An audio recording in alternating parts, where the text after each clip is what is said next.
You just gotta, suck it up and just just stick your face in it and just do it. That's how it works. Yeah.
What's up, people?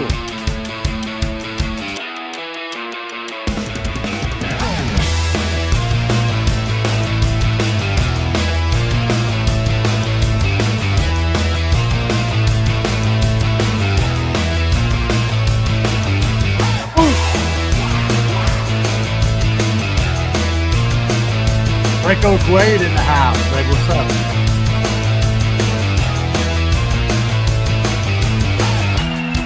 Been doing things today. We ain't got a lot done, but we did a little something.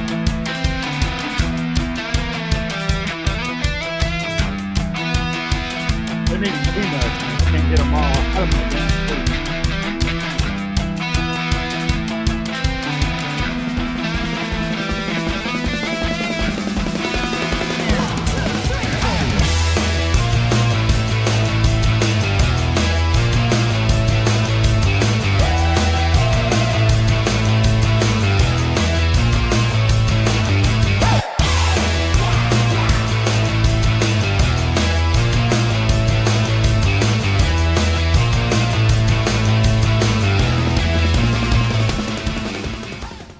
Oh yeah, baby. Woo! It's been a heck of a day today already. Got out and cranked up the Tahoe and made some loud bass. Uh, been working on a song all blasted day, and it just ain't going the way I want it to go. Sometimes that's how it is. I do apologize for the cough. I'm a little bit congested this evening. So how's everybody doing? I see Franco Quaid's in the house. There'll be a few more show up at some point in time. Basically, we are discussing a few different things today. I got a few different topics on my head. Most of the time, I'm driven by questions that you guys may have. I try to give you as good of an answer as I can. It doesn't always work out because I don't speak on subjects that I don't know about. Let's see here. Anybody popping up? Oh, yeah. I got messages on the Facebook DM over here that I'm always watching for. A lot of times Bobby B will sneak in and poke at me while I'm on there. So I got to keep an eye out for him. I got out there in the Tahoe today and wrangled it a little bit. And I got 153.4 in the kick. It's my best score I've gotten in the Tahoe completely. And that was on music, actually. So I could probably use that just a little bit more on tone in the floor. But legit legal score on the glass in competition on a Midwest SPL meter, I got a 153.3. That's the highest score I've gotten. That's 100% legit. So I talked to you guys a little bit yesterday about the subwoofer line from Slapz Car Audio, and you guys seem to be interested in that yesterday. But we are also going to be talking about the amplifier line because there is there is some older amps in there that I haven't tested. But I'm going to tell you, man, the Shock 8Ks are bringing the pain, man. I got out there today and oh, my buddy just cracked me up, man. Oh, wait a minute. See, that's what happens when you got DMs on the side because you mess around and see something that's funny, and, and then you're screwed. They can't help but laugh. I got a friend that's in the middle of a Zoom call with somebody he doesn't want to be in a call on, and I told him to imagine the guy wearing lipstick, to kind of help his mood. He said he already is wearing it. See, that's why you can't have DM up, man, because you never know what kind of crap you're going to get. Um, I don't even know where I was at. Holy cow. Oh, yeah. The Shock 8Ks are no joke badass amplifiers. Today, I was running back-to-back scores on the windshield and on the floor, and I got it all on video. You guys should have seen by now if you watched my videos today. Um, it's up, and I got all those on there. And then I went over there and checked the temperature on the amplifiers, and my temperatures were 102 on the subwoofer amplifiers on both of them, and 103 on the mids and highs amp. That was after like half an hour of doing SPL tests. It's crazy. They get a lot warmer than that out doing shows though, out in the middle of the sun, in the parking lots and all that. But still, that's crazy good. They weren't. They literally felt ever so slightly warm to the touch. Crazy stuff. Let's see here. Franco Quade's in the house.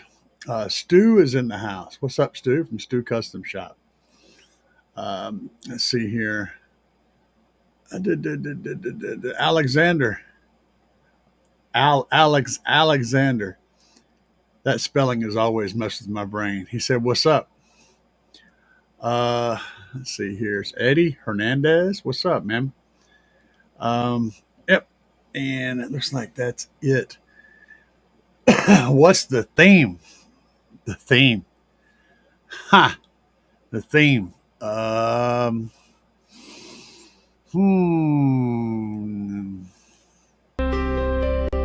It can't be bargained with. It can't be reasoned with. It doesn't feel pity or remorse or fear. And it absolutely will not stop. Ever. Will not stop.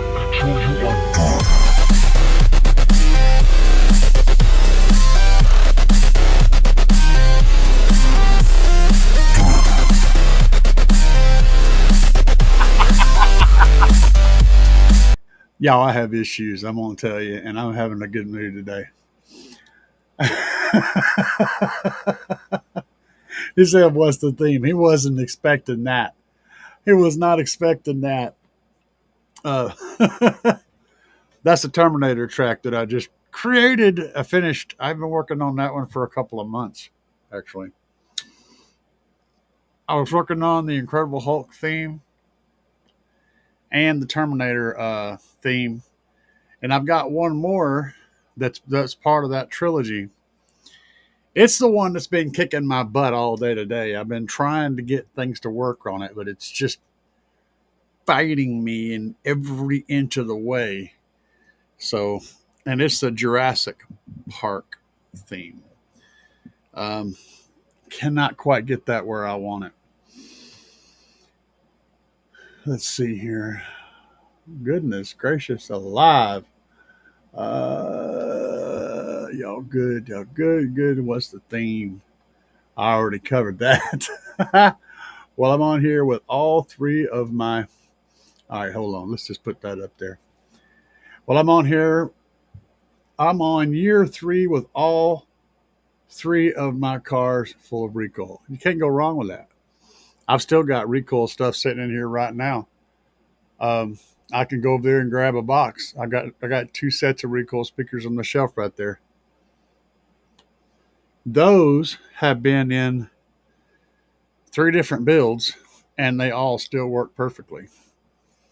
I'm not going to dump on recoil as far as the quality of their stuff. Not dumping on it at all. It's good equipment, and it's at a fair price. At least most of it. They have released this ridiculous subwoofer recently, which was really a bad move in my part because, in my opinion, because it was dumb. It's just dumb.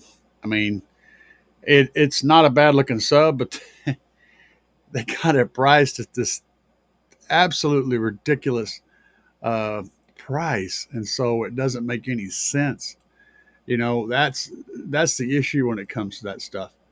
Hang on a second here. Let me do a thing. Oh, I didn't know I had that function. I'm finding things. Hang on. I may lose audio at some point, but don't worry. I know about it and I'll get it back. Just a heads up on that. Let me back here. I'm going to look in here real quick and see if I can find this. That's not it. Oh, no, that's not it. I'm in the right department. We're getting there. No. Nope, it does not exist. Well, that's unfortunate. I don't know where I put the video. Well, you know, things like that happen. Yeah, I straight up can't find it now. It's around here somewhere. It'll show up tomorrow when I'm not looking for it. That's how that works. El Fuego, what's up, El Fuego? Glad to see you, man. So man, you guys are a hoot. But yeah, I had a video on the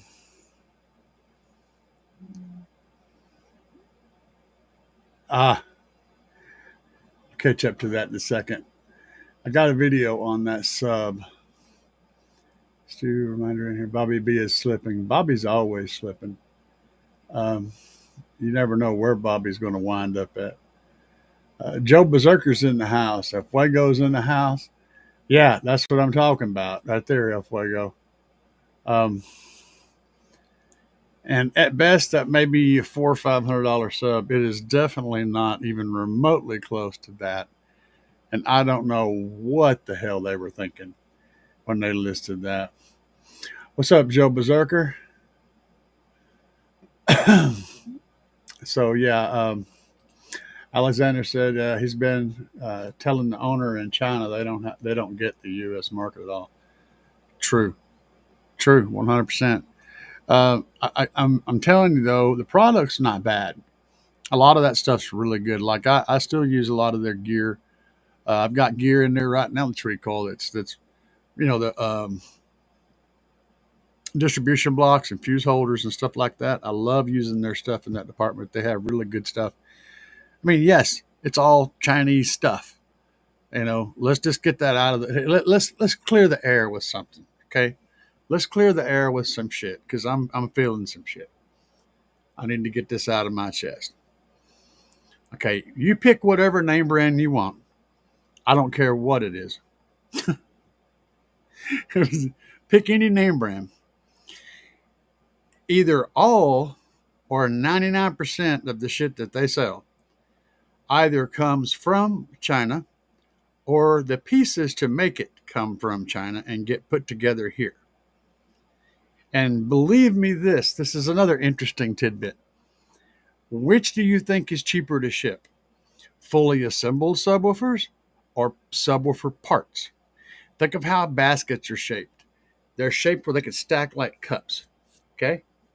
Magnets can stack. You can put a whole lot more disassembled subwoofers in boxes and ship them in a smaller space than you can assembled subwoofers. So whatever they say assembled in America, they're just trying to save money. That's all that does. That's all that is, man. Uh, there's no difference. The same gear, it all comes from overseas. Nobody is making shit here. Okay, now I take that back.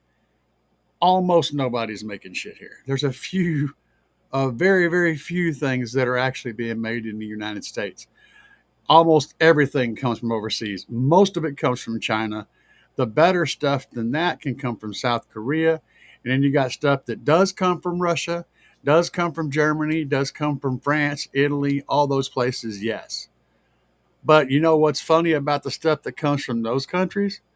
Half of that shit is made in China too. It just goes to Italy and then comes to the United States. Everything is made overseas. So that's the first thing to understand. We don't make car audio in the United States. The second thing is, yes, the manufacturers that build the shit overseas oftentimes will take the same exact pattern or very similar patterns and offer it up for wholesale prices on places like Alibaba and the harbor stores. There's a harbor store. There's 2 or 3 different ones, and it's just a hotel. It's actually not even wholesale. You can actually get it even cheaper than that. But the problem with buying stuff through them is you've got to pay the little price they show you.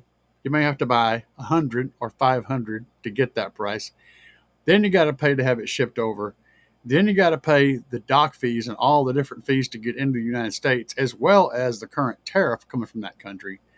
Trust me, you're not getting a good deal on it. You're going to get it at maybe 75% of the price that you could buy it for buying from a seller.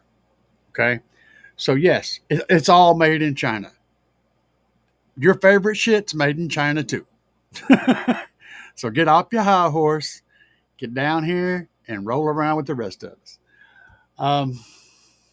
But that doesn't mean anything bad. You know, they build quality shit. Obviously, you know where all of the the big ships that carry the cargo freight across the ocean back and forth, those great big ass ships, you know where they're made? They're made in China. You know where your phone is made, your computer, all the stuff that you rely on every day, the technology that you use and handle and abuse and it keeps working every damn day is all made in China. All that shit's made there. They know how to make stuff. They're really good at manufacturing. That's why they do what they do. They can not only manufacture things well, quickly, consistently, but also at a low price. We cannot do any of that shit in the United States.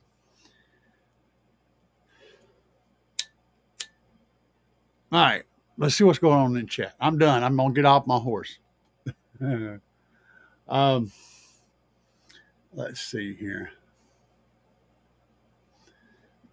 Bobby is slipping. Skip back down here and see where I left off at. Recoil slept on. It really is. They have a good assortment of equipment and the price is real reasonable. Joe said, good seeing you, man. Good seeing you too, Joe. I've been telling the owner, yeah. Oh, that's cool. That's cool. You need to talk to him, man. You know, get him straight. Sometimes you just gotta talk to him and you gotta look at it.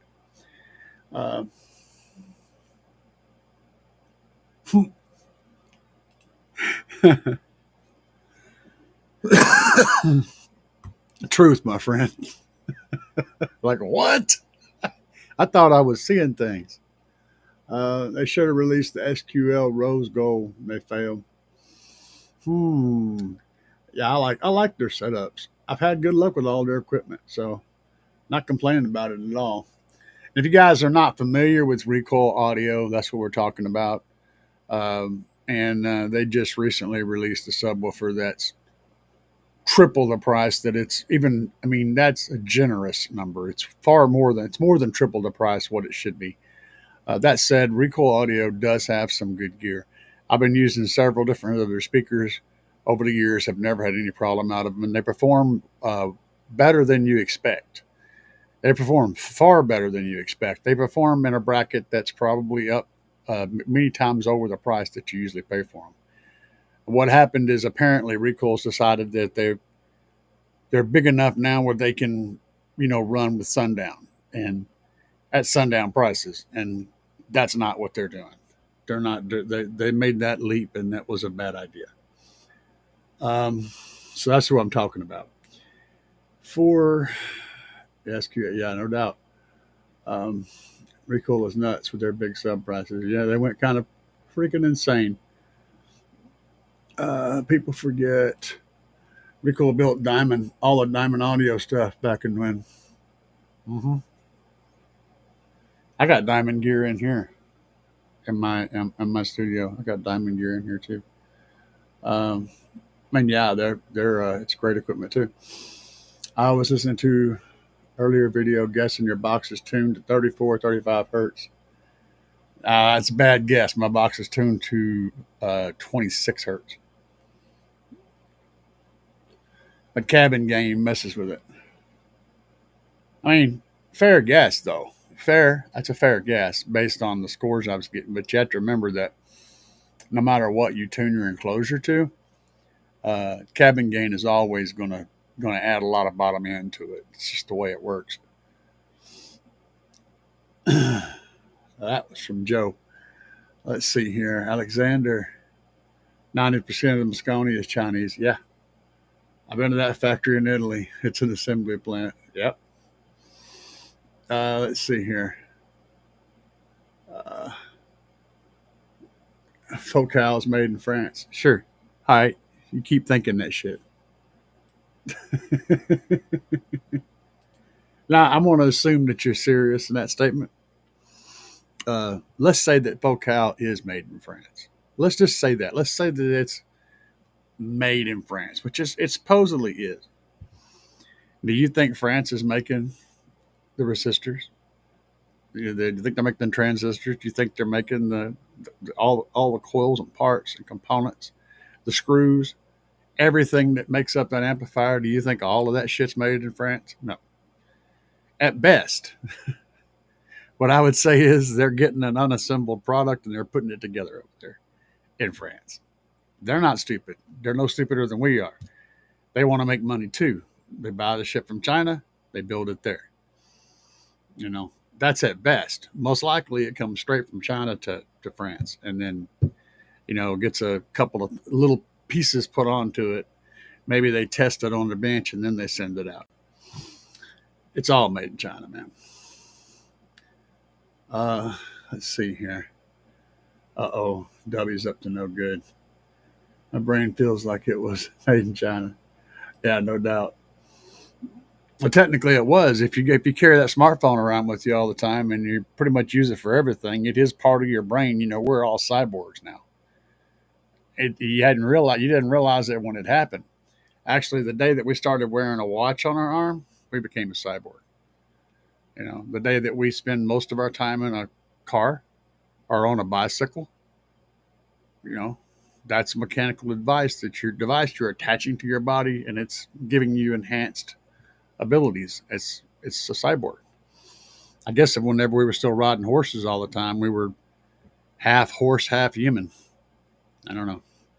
I go weird places in my head, so you guys don't judge me for that.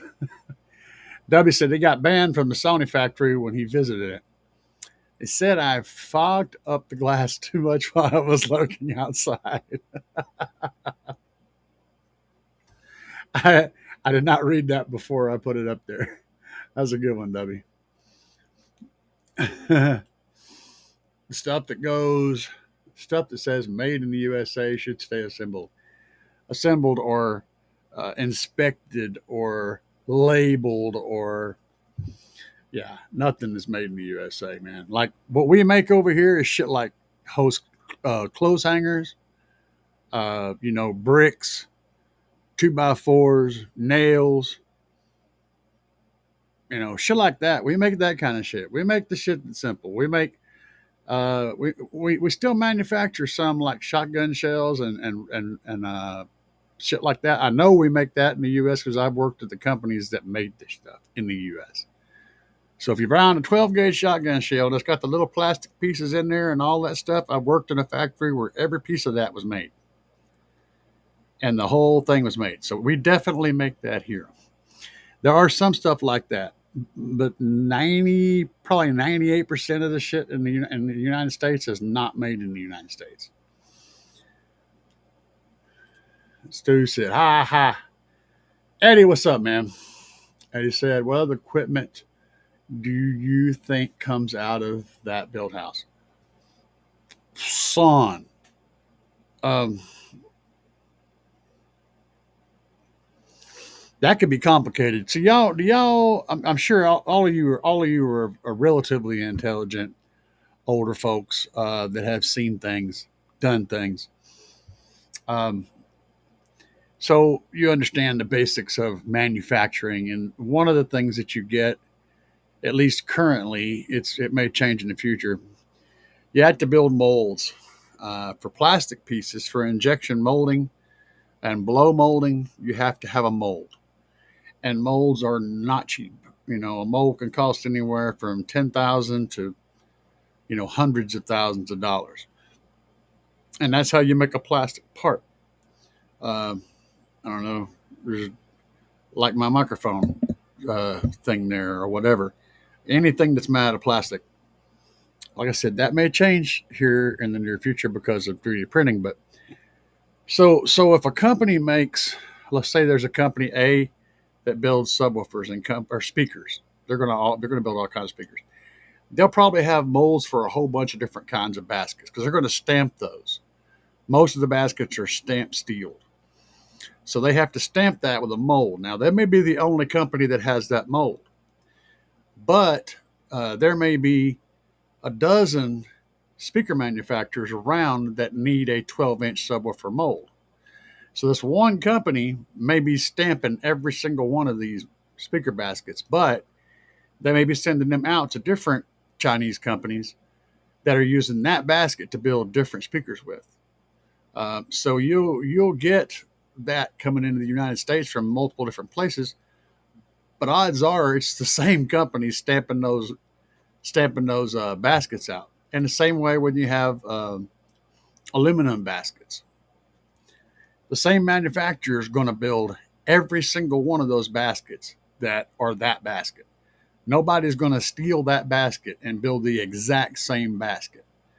They're going to be buying them from the manufacturer. It's way cheaper and it works better. It gets really crazy how that works. Let's see here. Rick Pina just installed a recoil fuse and ground block. Great price. I like their fuse and their fuse blocks. I absolutely do. Joe Berserker.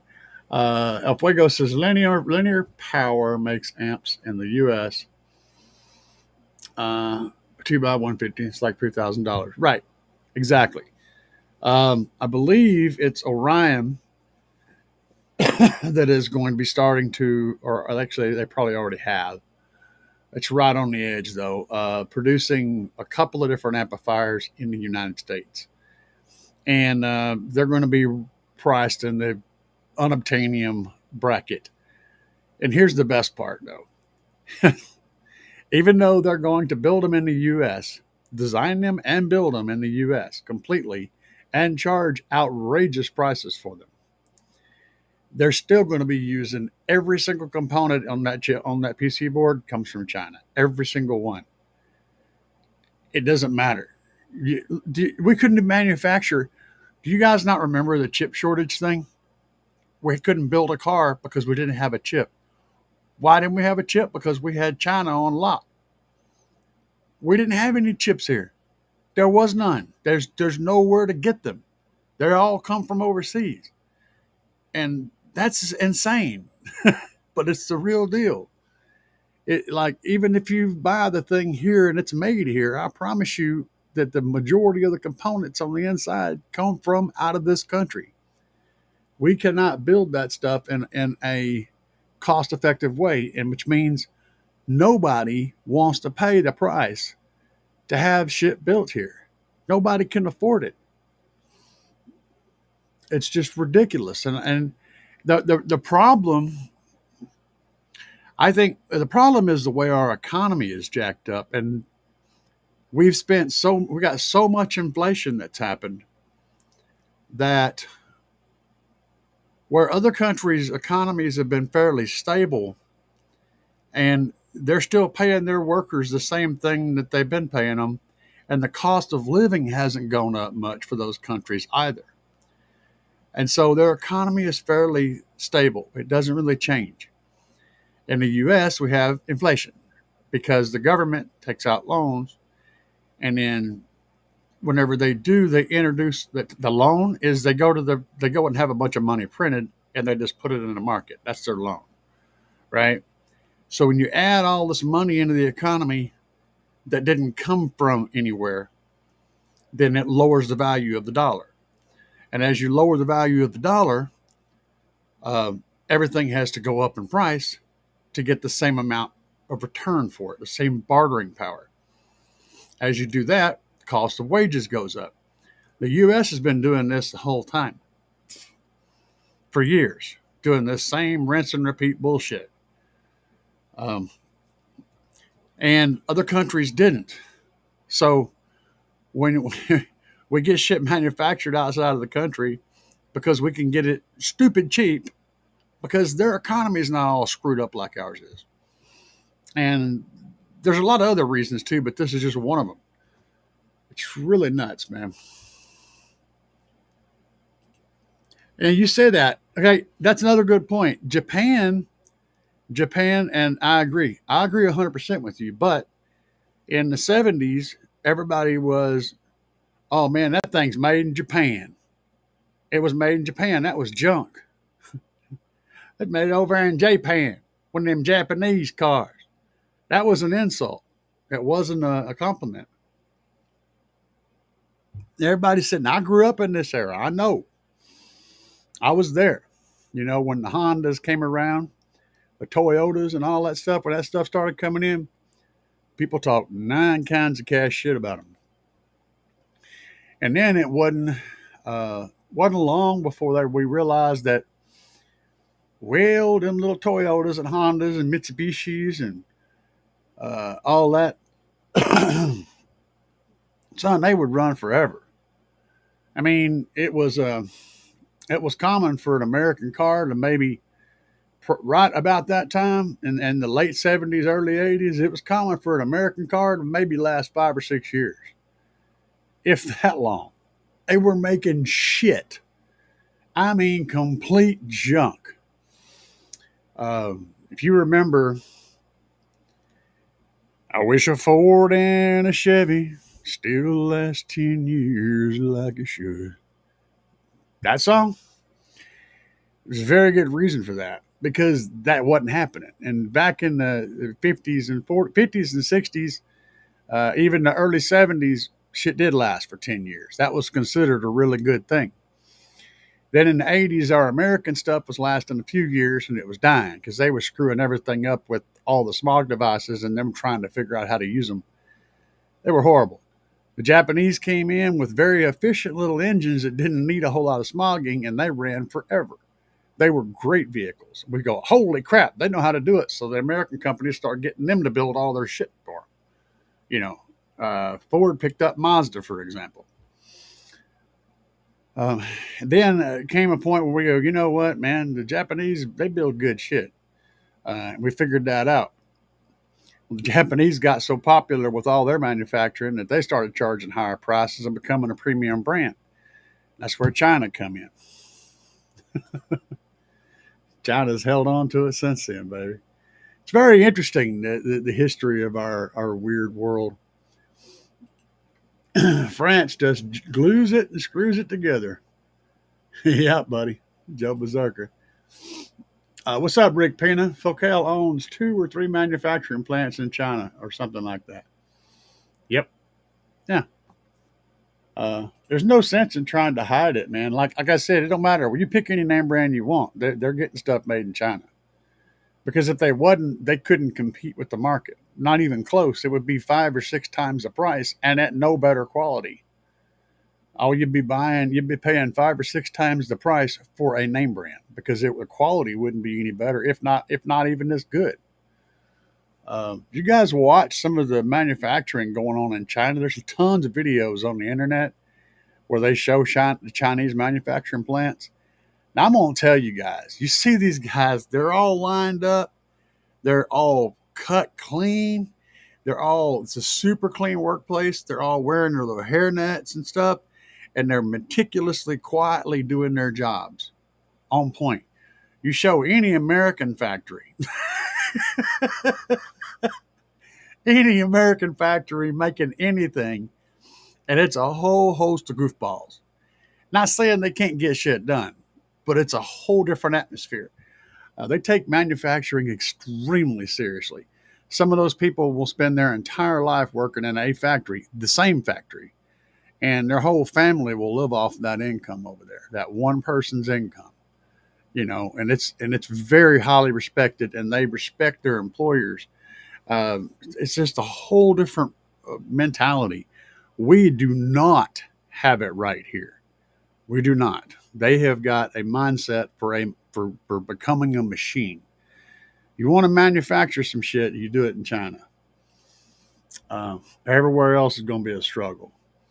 Spent the last 40 years teaching China how to build stuff. Yep, honestly. Yeah, it's no surprise. Hey, what's up, my friend? There he is, the mad scientist himself. He decided to show up. Who is this? Marcos Solis.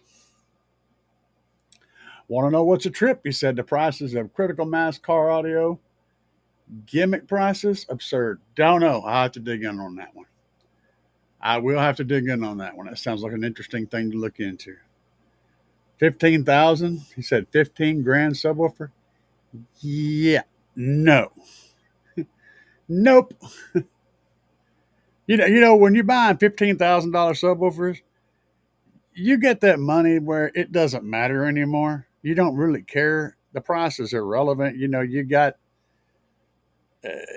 make many millions of dollars a year, and you straight up don't even give a shit. That's that kind of money. I don't live in that world. W had to take a little short break. Stu, what's up, man? Let's see here. They have my mindset when it comes to being creative. Price it so you won't have to make another one. For real, man. We won't never sell any of them, so we ain't got to keep making them. That works. That works. Tyler Walker, what's up, man? Glad to see you here tonight. Oh, goodness. The thing's going crazy. Let's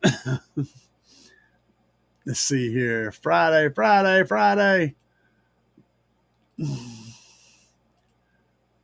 What's up? Kick D, man. Good stuff. Let's see what Bay Harbor Butcher has to say. If you guys want to get a subwoofer enclosure built, designed, if you want to get one designed, this is the guy you need to get a hold of on Facebook right here. Look this guy up. Just can't wait for the massive plants over there. It's absolutely incredible, the size of the industry they have. We did some work over there, and it absolutely blew me away. Pennies in the dollar for them to manufacture on a massive scale. Exactly. Why would I buy? I mean, don't get me started on medication. Oh, son, that's a whole nother rant. But why would you pay if you can get the same exact identical product made in China for 3 cents, and here it would cost you $2, and you need to make, I don't know, 100,000 of them? It's a no-brainer, dude. Why? Why not do that? This our country. It's like originally our country contained everything. Everything that we needed was contained within our borders. But then we figured out. Well, let me go back further than that, though, because to explain how that all happened, this is my personal opinion. Back in the old days, everything that you needed was contained inside your homestead. your house, your barn, everything. You had your meat, you had your house, you had your field, you had, your ability to manufacture and make the stuff that you needed. You planed your own wood, you did the whole thing. Okay. And then we grouped the houses together and realized that, hey, this guy's better at this than this guy is. So that little small community started sharing the jobs, and they would trade work back and forth, and it worked better. That grew into a country that does the same thing. This is what we had back when I was a kid, really, a little before that. This whole country contained all the stuff, but it was happening all over the country. Some towns would their manufacturing would dry up, but they would still produce food. Things like that. The towns would go from being an entire town that had everything you needed to having part of what you needed while the other stuff came from over here. Started to share that economy. Well, at some point, our country's borders just fell down, and we started having different things happening in different parts of the world. Well, that world economy is really, really good for manufacturing product. There's a problem. The problem is we don't all get along very well all the time. And that's really the catch. If it wasn't for that, if everybody played on the same team, having a world-based economy and manufacturing center would be honestly awesome. But the problem is we don't. And since we don't, and you have stuff like medication being manufactured over here, where now there's a way to cause conflicts. If you're not getting along with the guy that makes your stuff, you don't get no more stuff. Or if you piss off his friend, i.e., Russia, you might not get no more stuff. There's leverages happening, big ones. And since we've given up the ability to manufacture stuff inside our borders, we're all subject to that. And this is the shitstorm that's happening right now. And is what it is. I got to go through that plant. I got to go to the plant, through the plant. It's making amp housings. Oh, that sounds fun. They were stacked up by the thousands. And just one day of production, paying workers a day what we make in 10 minutes. Exactly. And they're still living just fine. That their economy can handle that. Let's see here. Some RX a fraction of the price in Mexico or Canada, and no prescription requires. Yeah, you know where they're getting it from? Same place we are, but we're not. The FDA isn't controlling their stuff. The FDA adds 90% of the tax. Like gasoline taxes, gasoline prices, gas costs about $1 a gallon. Everything else on top of that is taxes. It's all taxes. Same thing with these things, cigarettes. It's all taxes. It's like they tax the crap out of everything.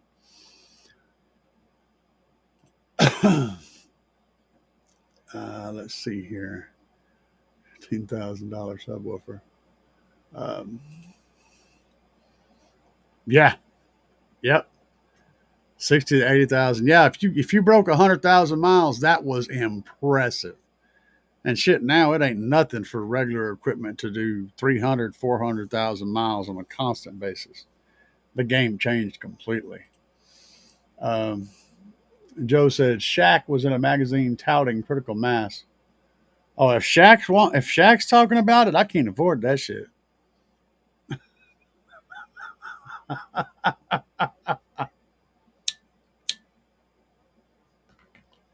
Carbon fiber cones. That's awesome. A carbon fiber cone is pretty much probably the best material I can even think about making a subwoofer or any kind of larger speaker cone out of. is the best stuff for a speaker or a speaker cone of any kind is light and rigid. Carbon fiber meets both of those. It's also expensive as shit. Um,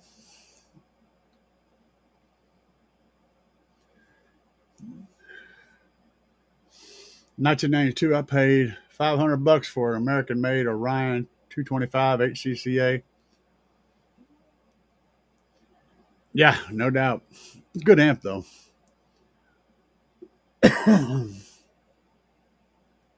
Alexander Critical Mass is hilariously overpriced. Uh, U.S. amps, yeah, yeah, for real.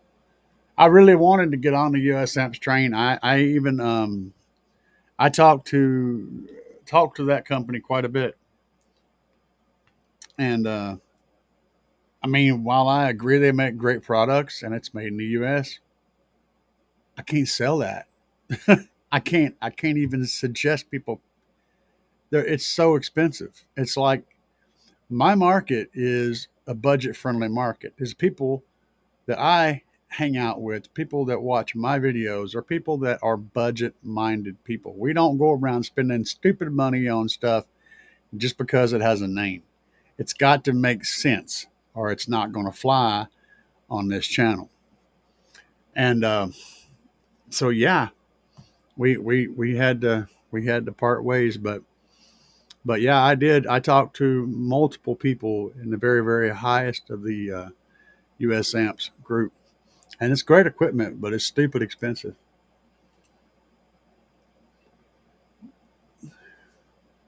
Oh yeah, Pioneer cassette players were priced $600. I can tell you guys, in the '90s, a subwoofer would cost you about $10 an inch.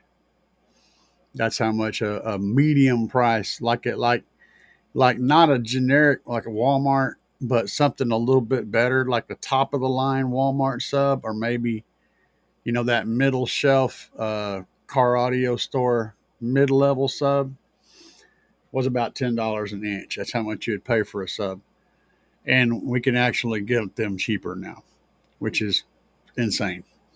And then the good stuff was 20 or $30 an inch. And I know I'm using the inch because that was how much it cost.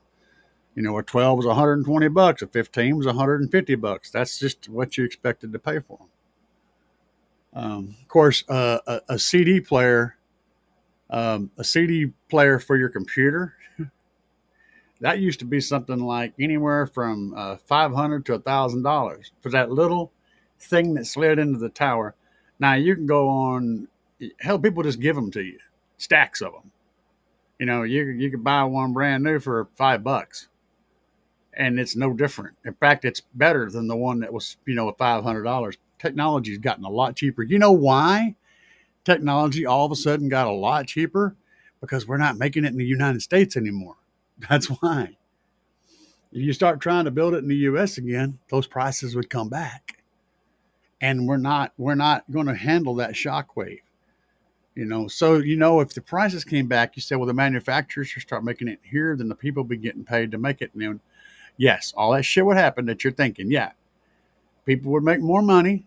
More people would be working. We'd be making more money per hour because we'd be able to sell stuff at higher prices.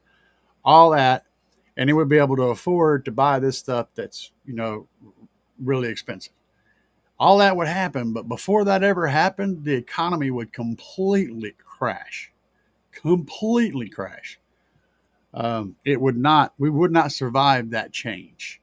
It has to be a slow, steady thing. It can't be an instant thing. We just can't do that. We cannot we cannot do that. The rubber band would break before it snapped back. That's what I'm trying to say. It's only really good for the corporation's profit, not really much else. It's all about money, man. Joe Berserker, January '85. Federal government buying up all the old family farms. Yep, hamburgers going from 49 cents a pound to 99 cents a pound. Yep. First time I heard adults cussing out at the butcher. Yeah, I remember that myself. paid 500. Franco Quaid said I paid 500 for my JL Audio 500.1 Slash in 2003. And the funny thing is, you'd be lucky to get that same amplifier for that price today. That's a reasonably good price to pick it up on the used market right now. Pretty good price. Actually, it's a little high, but not too much. But yeah, it's a good amplifier too. Slash. I got one. I got Darth Vader in here somewhere. Can't remember where it's stashed away, but it's in here. I think it's on that shelf up there.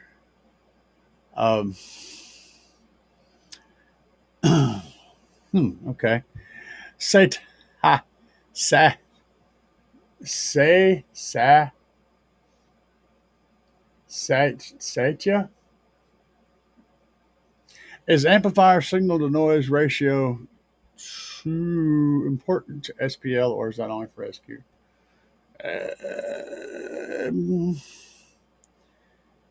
It can be important to SPL if it's ridiculously bad. If you got an amp, and the reason is if you got an amp that's got a lot of a really loud noise floor, and then you're cranking it up to a high level when there's no music playing, or whenever there's low music playing, you're going to get a lot of noise coming out of that. So it's relevant. It's not as big of a deal, but it does matter. So low noise to signal ratio is good across the board. It's not as big of a deal for SPL though. Nice to see you though. Nice to meet you. Stu said, I remember buying a pack of Marlboros for $1.80. Now I pay $8.90. Yeah, I can remember distinctly paying $1.10 for a pack, and it was $10 a carton. So the carton was cheaper than a pack. The pack was $1.10, and the carton was $10. They were like that for a very long time. For name brand smokes, Marlboro. I remember a 6-pack costing $6. And I don't know the prices on beer, man. I never was a drinker, or anything like that. I mean, I did, but I didn't do it a lot, and I didn't do it as I got older. I just didn't. It wasn't interesting. I never really was interested in stuff that messed up my brain. Some people enjoyed it, and most people enjoy it. I never enjoyed being out of my faculties needed to work as good as possible all the time. I don't know why, but I never got into the mind altering stuff too much. I just had this habit, and that's it. Could probably still get Southpaw for $6. We used to buy Bush. I remember that when we did drink beer, it was always Bush because that was the cheapest beer you could buy. Let's see here. A pack of smoke sold in the vending machine. Yeah, vending machine was $1.25 when I was young. I'm a little bit older than some of you guys. I paid way too much for a Sony GS9 a couple years ago. No, it's all good, man. We all get into our thing, man, and say, what's it worth to you? It don't matter what's it worth to everybody else. 100%, man. That's 100% accurate. I'm not even sure if it can be fixed in any kind of short time frame at all. El Fuego said JL makes the TW3 subs in Florida, and the 10 is over $500.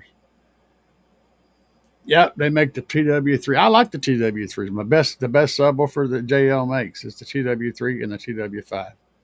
100%. But I guarantee you, every part of that is not made in Florida. Guarantee it. Even if it may be just components of it that come from other places. They're not making every part of it, even if they're making the thing there. W0s are really efficient, sound great. Yep, 100%. Yeah, like I said, they're the best flat subwoofer, the best thin subwoofer ever. Period. No bullshit. Is the JL W3s and W5s. There's not a better flat subwoofer on the market. None. Not even close. Um, they just sound so good. One thing I've learned in life is you don't lose money on a vehicle until you sell it. 100%, man. If you're buying it as an investment, you're making a bad investment. No matter what, no matter what you're buying, if there's only a very few things that you can buy and expect to make money or even get your money back, or even get most of your money back. And cars are not one of them. Um, Houses, yes. Cars, no. So you don't buy a bunch of cars, buy houses, buy property, buy land. That shit almost always gets you back more than what you put into it. Almost always. Anything else is just you paying for it what it's worth to you. Because you're not going to get out of it what you put into it, and you're definitely not going to get out of it anything that you've done to it while you've had it. Like everything that you do to a car is just going to lower the value of that car, not raise it. You're going to spend a whole bunch of money lowering the value. So don't build it to sell. Build it for yourself, because that's just stupid to build it for sale. You're not going to make money out of it like that. Exactly, 100%. You guys are being awesome tonight, and I appreciate you. So hopefully, I'm still waiting on the good word. Let me look in the book over here. My friend and his crazy messages, man, cracks me up. Let me dig in here and see what's going on. So, yeah, I think he said, let me go back and reread this. I'm looking for information.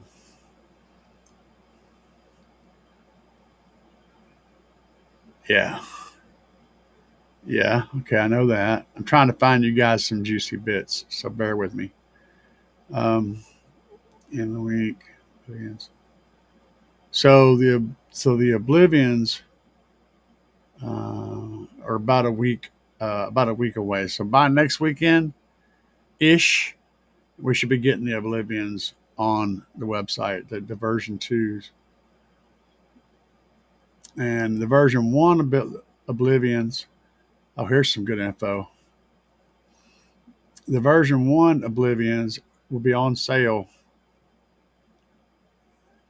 with with my code. With my code, you're looking at mid $200 for the Oblivions, the version ones, and the low to mid $200. That's coming from Alan himself.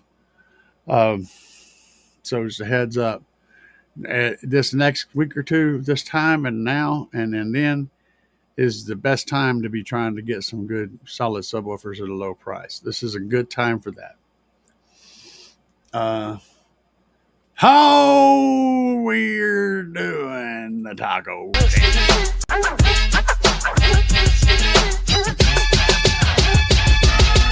Crushing on these tacos, we by the fiesta. Guac on the side, man, you know it's the best. Lettuce and salsa, stack it high, make it pop. Crunch in my mouth, can't stop, won't drop. Sliver in, flavors cold and so sweet. After one taco, I'm in for a repeat. Bite after bite, got me dancing in my seat. Hitting up the taqueria, can't face defeat. Taco love in every single bite. Feeling good, every feast all night. I love that little dancing dude. Um, Trap House TV, what's up, man? He dropped a 5 on the taco truck, pulling the cage out of the PPV Tahoe, listening to the pod. I love it, big dog. It would be an honor to pick your brain on this bill. Son, I would, like I said, Just park it. All you need to do is just park it in my driveway, and I'll take care of it for you. No, hit me up in the email, and we'll go from there. Absolutely, and I'll help you. I'll walk you through some different stuff. Just give you someone to bounce ideas off of. I'm good at that too. I'm a real good idea guy. I'm not a very good math guy. I do ideas good though. I excel at that. And thanks for the hot donation and the package of tacos. Oh, Stu said, let's put together a system plan for a budget. Let's say $1,500. See, this sounds suspicious. $1,500 in a standard sedan. Well, see, it's not that simple, man. Like, what are you trying to do? What do we want this sedan to do? Do we want it to score high on the meter, or do we want it to sound amazing? Are we going SQ or SPL or SQL? That's the first question. I need to know that because that drives everything. And $1,500 is a tight budget, so we're not going to get stupid loud on that price. I mean, hell, I could spend that on my alternator and a couple of fuse blocks. Um, but yeah, I mean, it's doable. We just need to know. We need to know a lot of things, and that's a tight to build something quality in that price range takes time. I'd probably spend an hour and a half dedicated just researching equipment to find the right prices on stuff. Um, but I mean, it's doable. So let's poke here. I mean, we can't get deep. Okay, we can't get deep in that because, like I said, we don't know exactly what we're doing. But we're going to head over to Slapz Audio and we're going to look at some stuff. So bear with me just 1 second here. Let me do my thing. And hopefully we don't lose audio because that's always fun when that happens. We're going to jump over here. And we don't want to share audio. We'll do that. Let me make sure I still have audio. Okay. So we're good. Got to watch that. It's sneaky, man. The software is sneaky. So if we're going to go over here, you said for a sedan, so we're probably doing 6.5s. Somebody needs to get out the calculator and start adding stuff up when I give it to you. I would start out with the Slapz Audio Mini 160.4 for the 4 doors. It would absolutely do it, but we're not going to cut it quite that short. What we're going to do is we're going to do this. We're going to do 2 of these guys. So we want 2. We're going to build 2 possible ways. We're going to do 2 of these micro amps, these 160.4s. So that's 10% off because we're going to use my discount code. So we're going to call them $200. And on that, we could use one amplifier for our front stage, the other amplifier for the rear stage and the subwoofer. If we're doing SQ, we could absolutely get away with that. And so that would be $200 for the amplifiers. Now, if we don't want to go, if we want a little more power, we could always drop in here and get this 2K.4. That could run subs. Or the 3K, it would be a good solid sub amplifier. This would give you room to grow here. So for an additional $79, let's say we just get one of these. We're not going to run any rear door speakers, and one of these. If we want to get a little bit more balls in the trunk. So that'd be $279. So we'll say we'll just leave it at that price after shipping and everything. So we figured out pretty much what we're going to do here at amplifiers. We can do it in under $300 for a pretty basic system. And if we go over here to the mid bass and tweeters, we could pick up the 6.5s. Not those. Let me pick out what I'm looking for. The 6.5s, this is $52 a pair.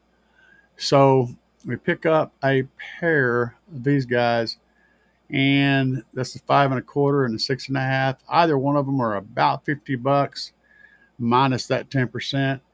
And then we could come over here and grab a set of these tweeters for $26 for our front stage. And we would have less than $100 in the front stage and speakers. And now we're up to pretty much a maximum of about $400. All of our speakers are handled. We're still going to need a few other things though, and a few of these things are available on Slapz. We do have an amp kit right here to handle the big amplifier in the back, to run that for $129. That's a nice kit too, guys. Of course, we're going to get the gain knob and all that with our amp. And we can pick up these parts. We don't need this. This actually comes with a fuse holder. So that would get us there. We can get by without a distribution block. And then depending on how you play it from that point on, when we're like $400 in. And at $400 in, we can basically do the front channels, the subwoofer. We're going to need a box. So you'd head over to GP and pick up a True Spec or a Glue It and Screw It box. And you'd probably be in at a few $100 on that. Then when you add in more wire, you could add another 100. So you're up to about 1,000. So at that point, that other 500 you could use on sound deadening and stereo system. It's very doable, but it all depends on exactly what you're doing. It's not, there's not a one size fits all kind of a solution. So, but yeah, it's always fun to do. I can do it, but I have to be specifically targeted toward very, very specific thing to really make that into anything logical. But thank you, Stu, for that that suggestion. That's the quick version. Yeah, Sony Explode setup. Yeah. Where did the thing go? Holy crap. Tacos. Love me some tacos. Me too, man. Me too. What's up? Born Joker. Back in the day, a budget system, you would buy a decent CD deck and you should run your highs off of that. Spend all your money on an okay subsystem. $500 was a lot of money back then. And see, that was back in your days. Back in my days, there was no such thing as a subwoofer. They literally, I know this is going to blow your mind, but the term subwoofer didn't even exist. We had woofers and we had tweeters. We didn't even talk about mid-ranges. It was just woofers and tweeters, and that's it. You had the big speakers and the little speakers. That was it. So yeah, it kind of things changed, things evolved. So yeah, it's a trip, man, from the stuff that's changed over the years. But we were taking speakers out of home stereo systems. I know you guys, everybody's done that at some point, but that's all we had. There was no car audio woofers to buy. It was you got your home stereo and you pulled the woofer out of there. It weighed like a pound, and figured out how to mount that somewhere in the car. There was some really crazy shit happening. That was when it was all born. That's when everything was born. That was the I'm from the generation that made all that stuff happen. It was people my age that invented the car audio scene that's out there now. Straight up. The guys that founded Kicker, that founded Rockford Fosgate, the guys that founded Jail, all those people are my age. We all came from that same generation.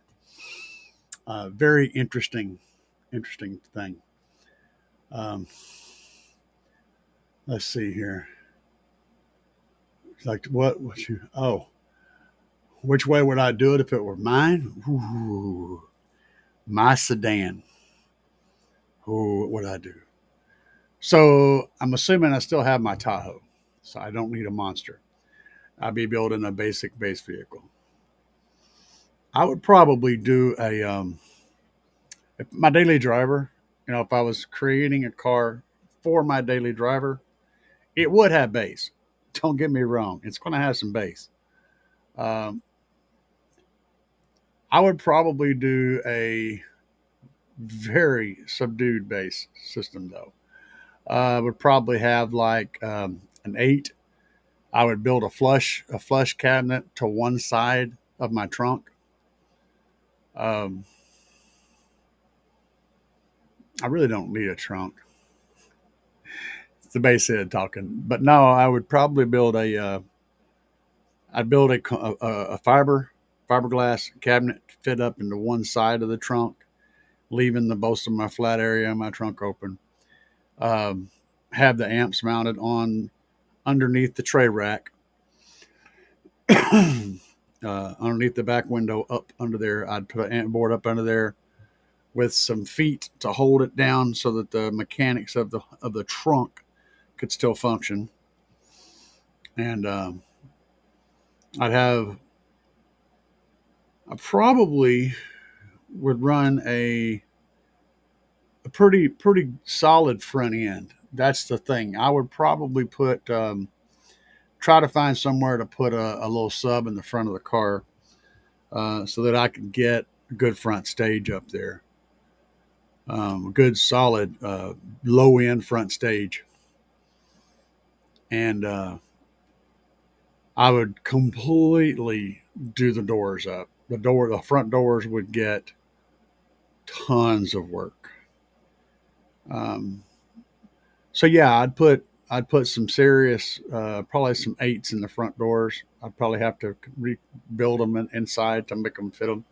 I'd want some big cone area in the front, and try to build something that fit up under the dash or in the passenger seat, like up under the dash somewhere, to give me a little bit of extra bottom end in the front of the car, because that front stage base, once you have that, you just can't. It's so awesome. It's just so awesome to have bass that comes from the front. It's so awesome. So yeah, I don't know. It would be an interesting. I'd have to look at the car, but gives you some ideas, kind of what I would do. Recoil SPL sub running off the head unit. Man, okay, get her done. $1,500 and done, he says.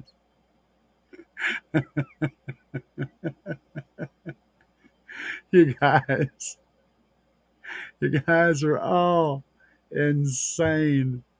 I love it. Oh my goodness. Ah, what did you do? It did it again and the thing.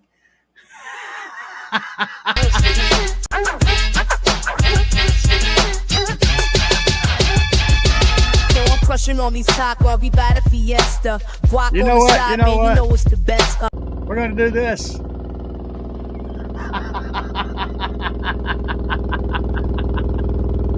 We're gonna do it, baby. We're gonna do this. Ah, I love it. Oh, trap house. We're making this shit up on the fly, man. There's no sense in half stepping. They said I helped the bud. I helped the bud one all. I shit. Let me get my lips put back on my face. I helped a bud on a okay. All B2 build. All right, all right.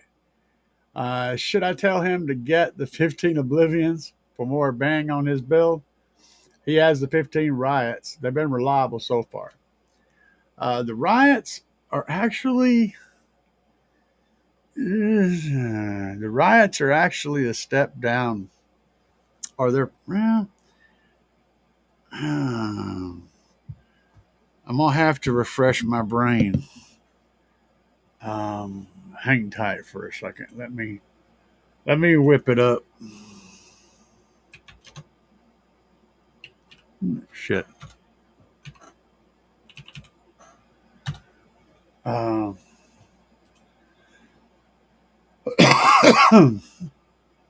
I don't like speaking unless I know. If I don't know 100%, I got to go look and make sure that I'm saying what I'm supposed to be saying. Um, I want to say,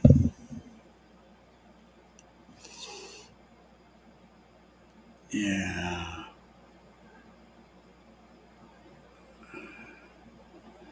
that's the Rage series.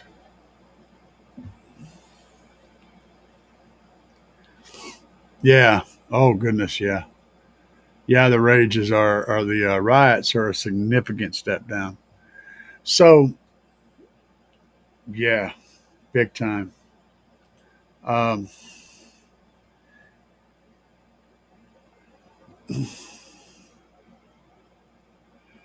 wow. All right, hang on a second here. Let's see what happens if I do this. You know, that never goes well. Let's see what happens if I do this. All right, guys. Um, okay, let's take a look at this. Uh, yeah. So this is the B2 Audio Riot Series. Now, I do like some B2 audio, guys. Don't get me wrong. There's a reason why I don't push B2 audio. It's because I think they're priced higher than what my market can support for what you get. I don't think they're worth the price that they charge for their stuff, a lot of it. And that's why. And I'm just going to let you guys look at it. Okay. This is the this is the B2 Audio Riot Series 15, and it sells for $379. You can get a discount with my code though. I do have a discount code for B2, so it will give you a discount. I don't know what it is, but this package weighs 33 pounds. Okay, the whole package weighs 33 pounds. That's kind of a starting point, right?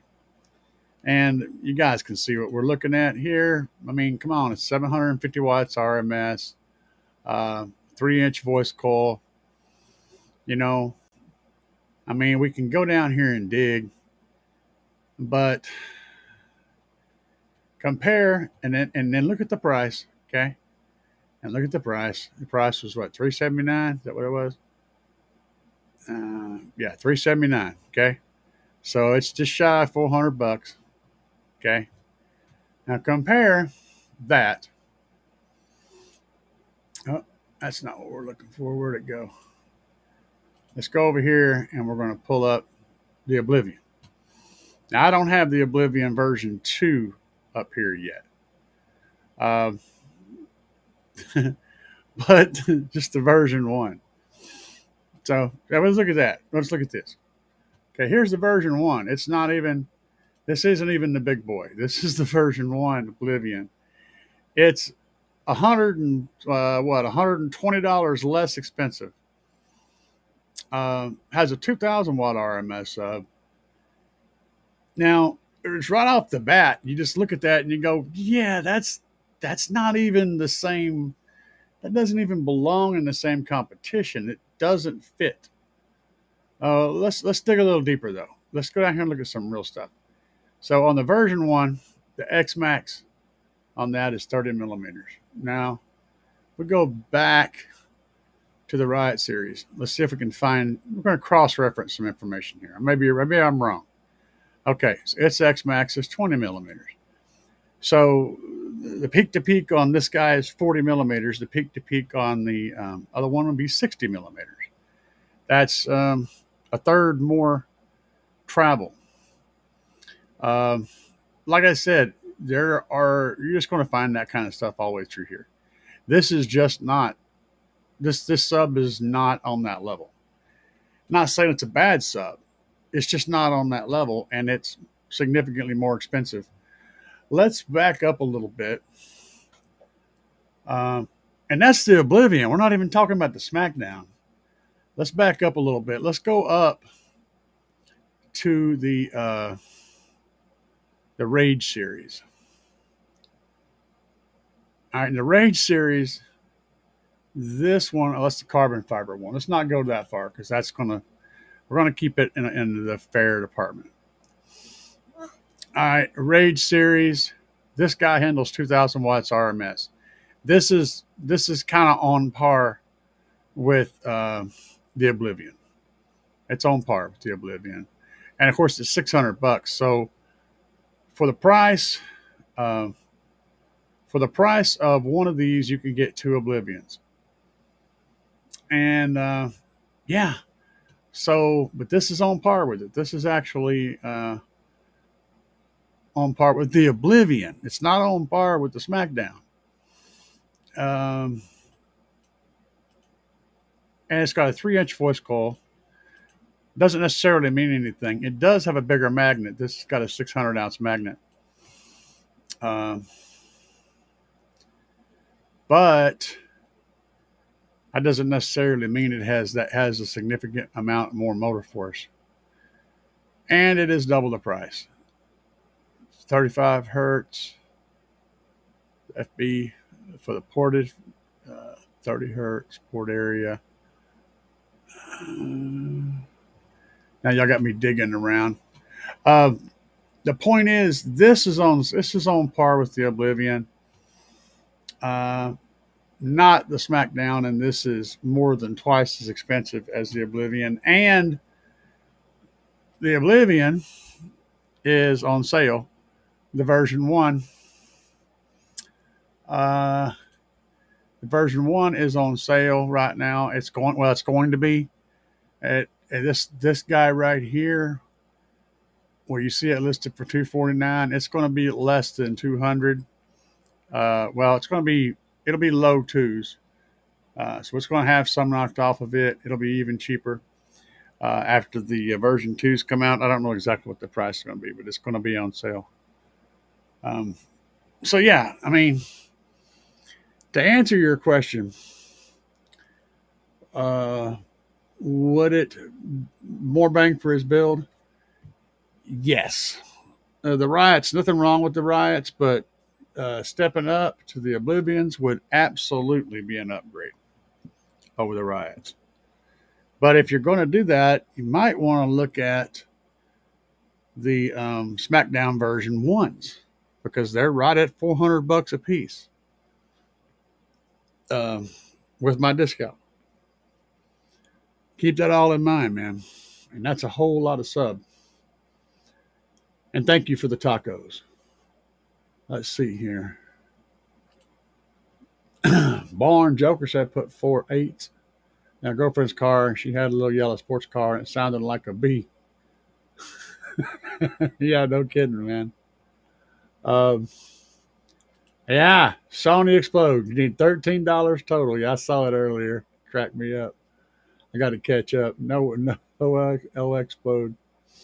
I had a Sony Explode system. I did. I had a whole entire Sony Explode system that I put together. Had 2 12-inch subs and a 1300, I think it was a 1300 watt Sony Explode amplifier. I built that in a Ford Probe. The car was white, and the Explode, all the carpet was red.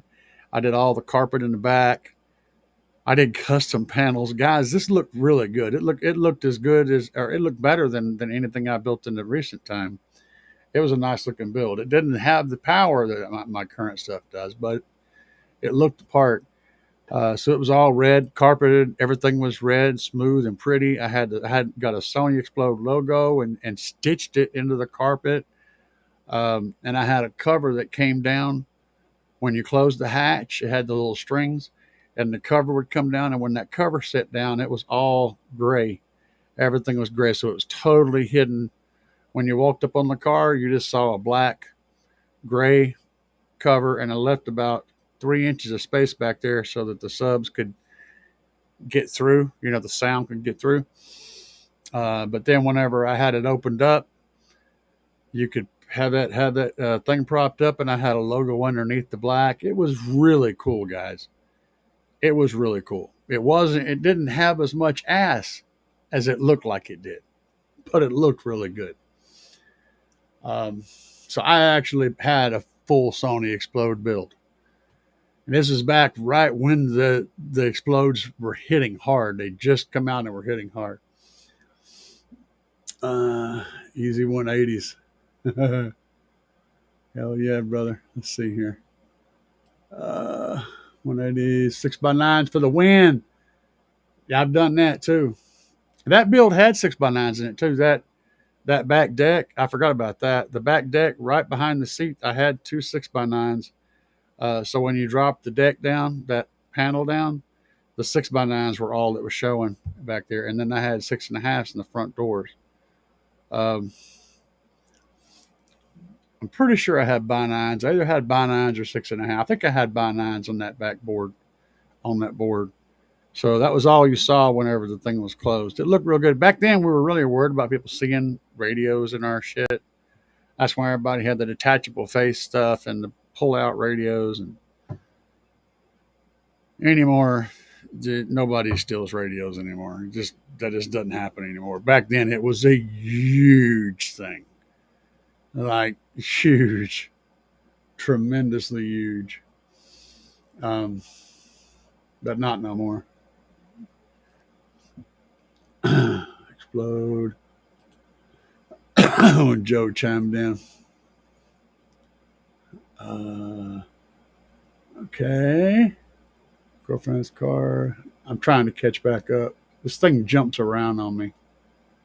My little scrolly dilly bobber majigger. Still have some 4x10s. Yep, I use those. 6x9 adapters. Yeah, back in the day, that was what was behind the seat of your pickup truck over on the side. You had a standard cab truck over here behind your shoulder, depending on which side you were on. But in the corner of the cab, they had little 4x10s running up and down. Sometimes you'd find them in the middle of a dash, too. In the center, a lot of cars just had one speaker, and it was in the middle of the dash. And yeah, you could buy a factory car that had one speaker in the middle of the dash. And good luck changing that son of a bitch. That was fun. You had to get up on the floor and reach up in the dash, and yeah, that was rough. And you got cut all to shit. And the way they attached the speaker to the dash was with these little bitty tiny nuts that were hollow. And they had a little bell on the bottom of them. And you could get up in there with a pair of pliers and kind of get them started. Because, again, you couldn't see what you were doing. You're just reaching. Yeah, audio was fun as hell, man. Good times all around. I know a lot of y'all with cuts or with scars on your arm right now from putting a dash speaker in a car back in the 70s.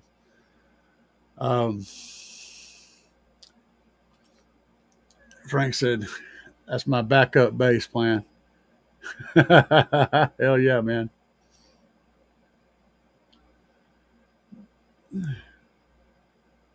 Yeah, exactly. It wasn't no 10-inch woofers. This shit was straight up speakers. It was bonkers. 410s. Old Dodge pickup had them. Yeah, the 4x10s, yeah. Yep. I always wire my subs to achieve 0 ohm load. I always go to 0 ohms, baby. You got to get that 0 ohms. 0. Tyler said, y'all going to make me hungry.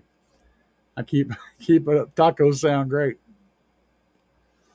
I ain't had tacos for a few days, man. I got pissed off at Taco Bell. I went to get the wife and take her to Taco Bell. Went up there, and the first time, and they had that new ordering kiosk where you got to type the shit into the little screen.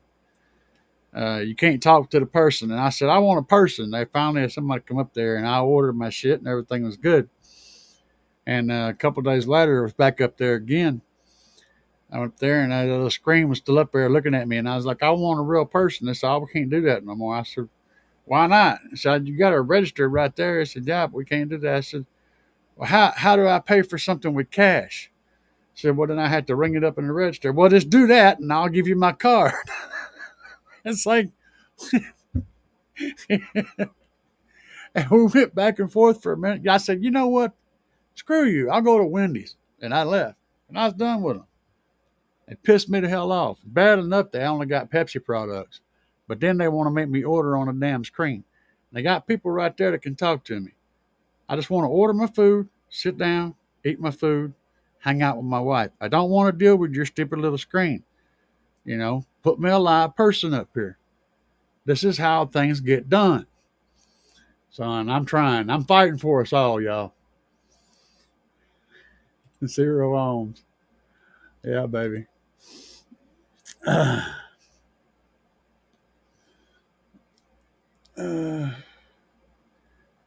Oh, I burned up a lot of speakers. I have burned up a bunch of them over the years, man. 4 ohms. Stu said, I think I'd try to do a Walmart's bill with a $1,500 budget. You can get there. Power acoustic, yeah. Gothic 12 in a ported box, sure. The thing I like to try to the thing I point out to people that are building on an extreme budget is this.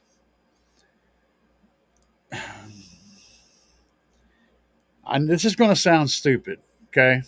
But hear me out. Don't spread the money out.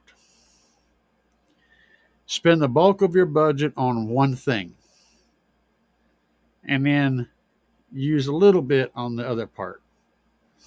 And the reason because you're going to upgrade. And it's a drug. You're not going to continue to use the same dose that you start out on. It's going to double and double and double. You're going to keep upgrading. If you go in there and you buy cheap everything, you really shave money off everything and you buy all cheap everything, there's nothing in this build that you're going to end up keeping, right? You're going to end up replacing everything. But if you put the bulk of your budget on one thing, say a good 4-channel amplifier, okay? Then use the system as it is with the 4-channel, or a good sub and amp combo to start with. Those things are going to give you something that you can build onto later and won't necessarily have to replace right away. So usually I wouldn't recommend building a whole system on a budget. I would recommend getting by with most of it and replacing one part of it with a pretty good version of the thing that you're replacing it with. Because that way you're not spending the same money again. You know, you can keep that piece and you can keep adding to it. Get a really nice head unit, you know, that does exactly the stuff that you want. The big screen, whatever it is, you know, and wait until you can afford to start replacing other pieces. Get the stuff that you need first with the good stuff, and then replace the other stuff with good stuff later on. So, yeah. Haven't been there and done that. I'm just telling you, this is stuff I know. DB scores of those budget bills? Well, oh, shit. Can't think of his name now. It's a sad state of affairs. Who is it that's doing the Parker the Basehead? Parker the Basehead is doing a build in a Tahoe or a Suburban. I think it's a Suburban, where he's doing all Walmart gear. Go check him out. Excellent channel, excellent build. And he's already done some scoring on it. So you guys can actually see some numbers. I'm not quite done with it, Joe. I was watching the last video of it again today just to kind of catch up. But yeah, go check it out. Parker the Basehead. Let's see. Stu, Franco Quaid. S&D territory. Yeah. And they're competing with them. They're competing with SMD. They're competing with Sundown, and they're every bit as good as Sundown, and they're the same price as Sundown. There's nothing to be gained by that.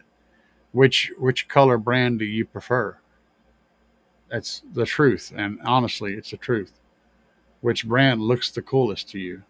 When Sundown's top line shit. There's not a whole lot of not many people that's competing. They really don't have much competition in the top tier department as far as sound pressure and stupid loud stuff. There's just nobody out there that's really competing with their top of the line stuff. Uh, GP's got that sub, which it is a Sundown design, so it's using a Sundown basket. It's a Sundown design. Um, Again, it's one of those that's in that level. If you can afford to pay $1,500 for a subwoofer, get the GP Undertaker version too. It's going to do the subwoofer thing, stupid well, like really well, but you're going to need to have at least 5,000 watts per sub, I would say, and they're rated at that. You could probably run significantly more than that. But we're talking about a lot of money, and Recoil has not earned the credibility to be in that league. They don't have that credibility yet. Golden Eagle, yes, I have, and I almost hooked up with them whenever I was looking. When I ended up with Slapz, I almost hooked up with Golden Eagle. I also almost hooked up with Harmony Audio. I also looked at Trinity Audio. There was quite a few companies that were talking to me, and we were talking back and forth. So great product, good prices. I just couldn't come to terms with them at the time. So it is what it is.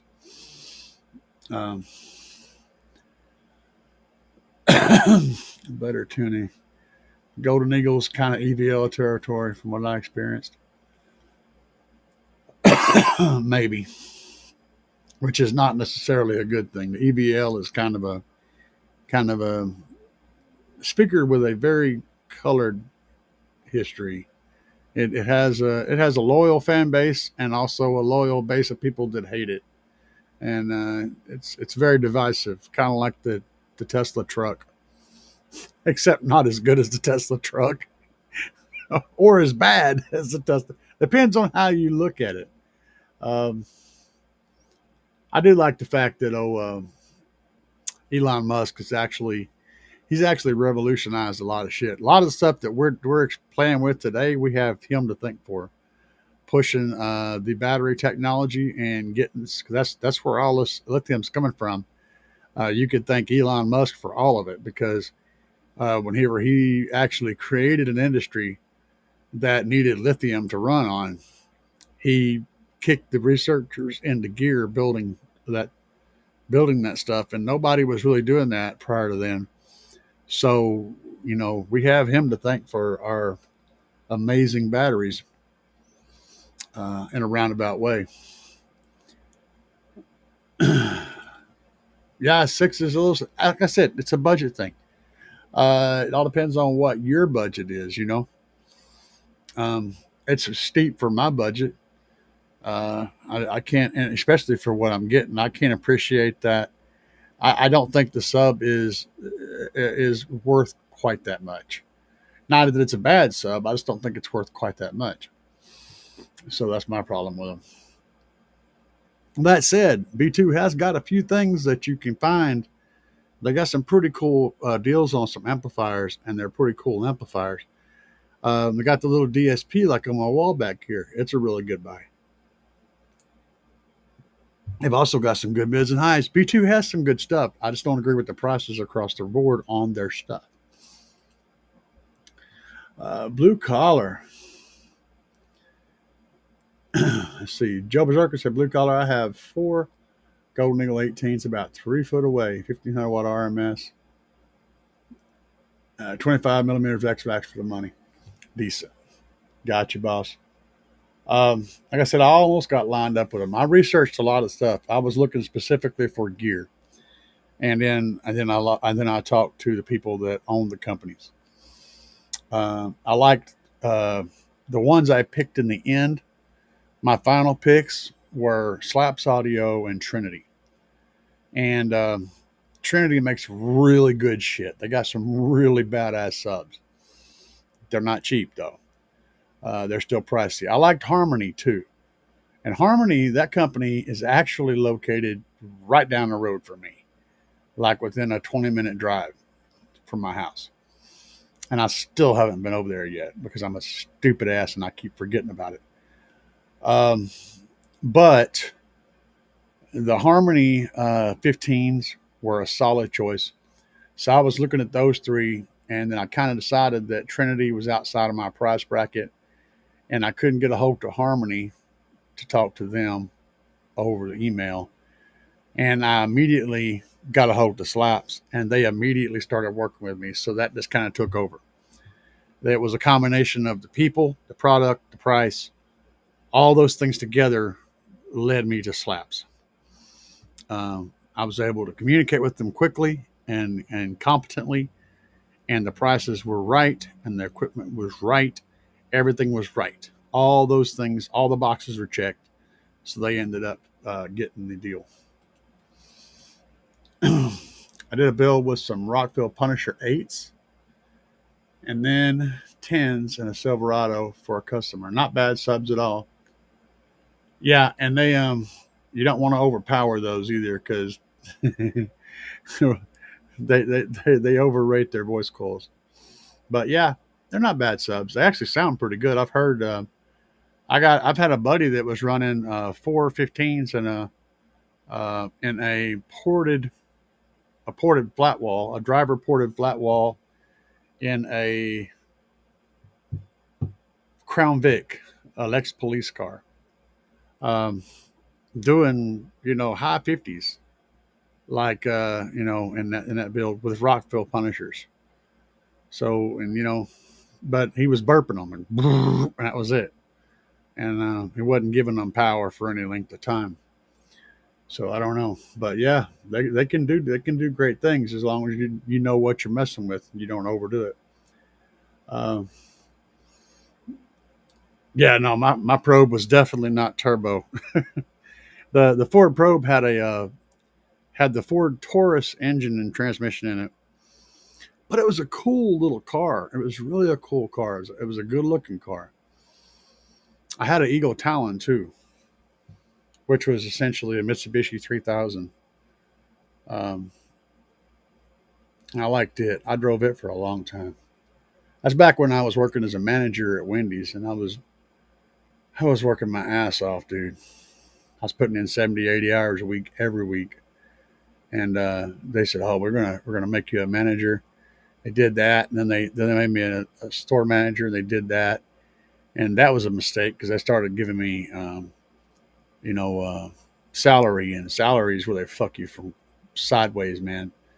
Salary is the worst thing that can happen to a person.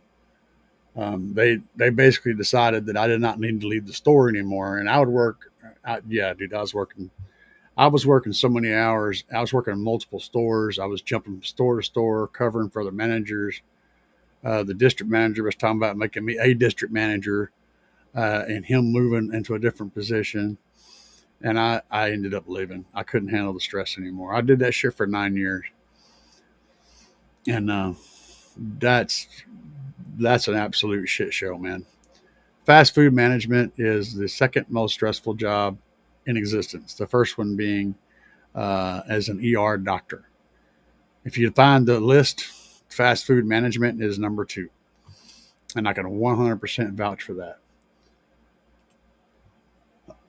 See, I went off down a rabbit hole. I live my life in rabbit holes. I always remember being surprised the first time I put some 6x9s. Oh, yeah. Yeah, we had a Ford Fairmont, 85 Ford Fairmont. Same chassis as the Fox Body Mustang. Funny thing about the Ford Fairmont Futura, they got the same name as the car they made the Batmobile out of. So it was like a future car, and it was a one of a kind that Burris got a hold of to make the Batmobile. Well, that was a Ford Fairmont Futura that he got. Well, in the 80s, they re-released that car, a different name. It was basically a Fox body Mustang with a bigger trunk and a longer hood, four-door, sedan. And it had two 6x9s in the back and had two little door speakers up front. And I always struggle with that because you had control over the left and right. You had control over the front to rear fade. Had the little slider, front to rear slider on the Ford radio. Push buttons for the stations, left and right. The volume and tone was on the left, and the fader front, the the right. So the volume and tone was on the left, and the left to right fade was on the right, and then the tuning knob was over there. And then you had the front to rear fade was a little slider thing, which you always had to move back and forth real fast to get the dust out of it because it gets staticky. But I always remember, God, I can remember all this shit in my head. It's like so clear. I was very frustrated because I liked the sound better in the front speakers, right? But if I got too much to the front, there wasn't no bass. So you had to push it back. You had to get that sweet spot to get it, because I wanted the sound coming from the front, but I wanted the bass. And I always struggle with that because Mama would go in the store and be shopping, and I'd be sitting in the parking lot in the car with the key playing with the radio because of course I did. I mean, duh. That's what we did. You guys did it too. But I remember that was frustrating to me. It was and then came a point in life where later on in life where you could add a subwoofer and all of a sudden you could get all of it at one time. Wow. The old pullouts. Yeah, man. The pullouts, the detachable faces that once you detach them, they literally never worked again. Good times. Blue Collar Misfit said, I'm looking for more towards budget audio to run to show people it's not all about how much you spend on equipment. Sir, you're in the right place. I've got like 1,100 videos. Pretty much any question you have in that subject is on this channel, probably in 10 different videos. So you're at the right place and you were hanging out with the right people. We all think that way.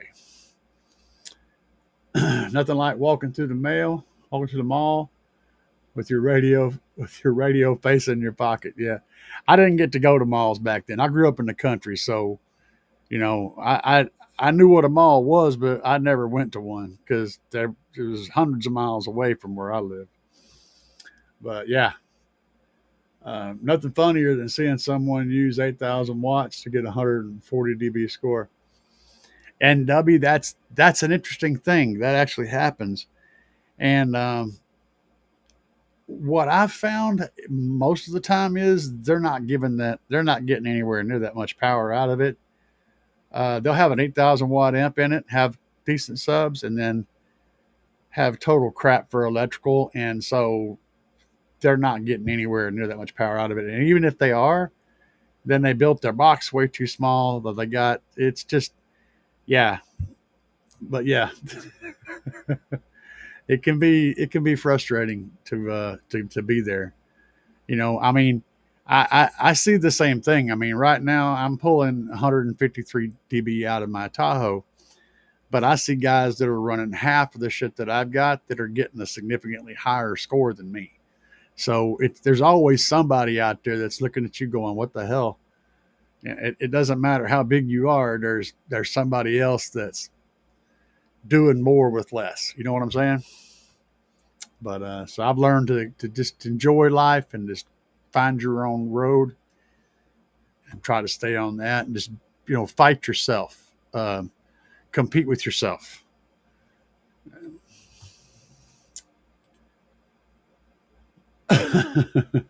Born Joker. You could probably get 130.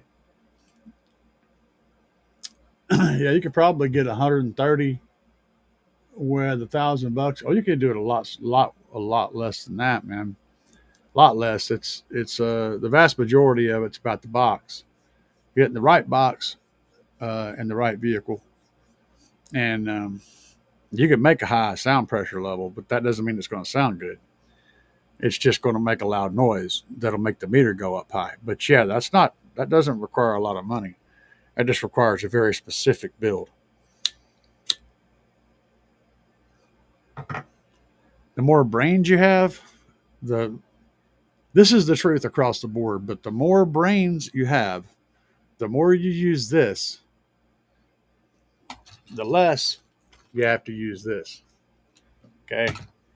And the less of this you have, the more of that you have to use. Knowledge is free. It's all over the internet. You can either spend money or spend time learning. You know, that's the truth. Um,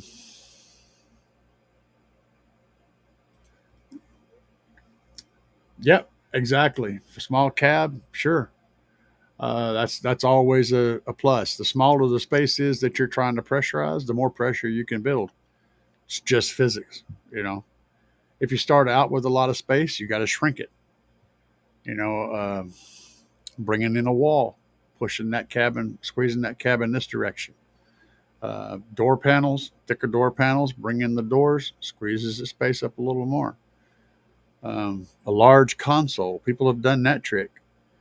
Building these crazy big consoles in a vehicle, that's taking up cabin space. And it's also creating a channel over here to pressurize a chamber for the meter. There's all kinds of things that go on, guys. It's not all about the speakers and the amps. So much more. So much more. Bourne said, I always own compact cars. I did. I grew up on the big Fords. I had so many. I had many, many big Fords, big old Ford cars. Uh, I've only owned a few trucks in my life, but I owned a lot of big old Ford cars. And then I got the Honda and the Subaru, and those are pretty cool. Um, I've had multiple little cars later on in my life. Funny thing, I had a truck for a very long time. I had a 2016 Chevy pickup, and I owned it for a couple of years. I don't think I ever put one single thing in the back of that truck.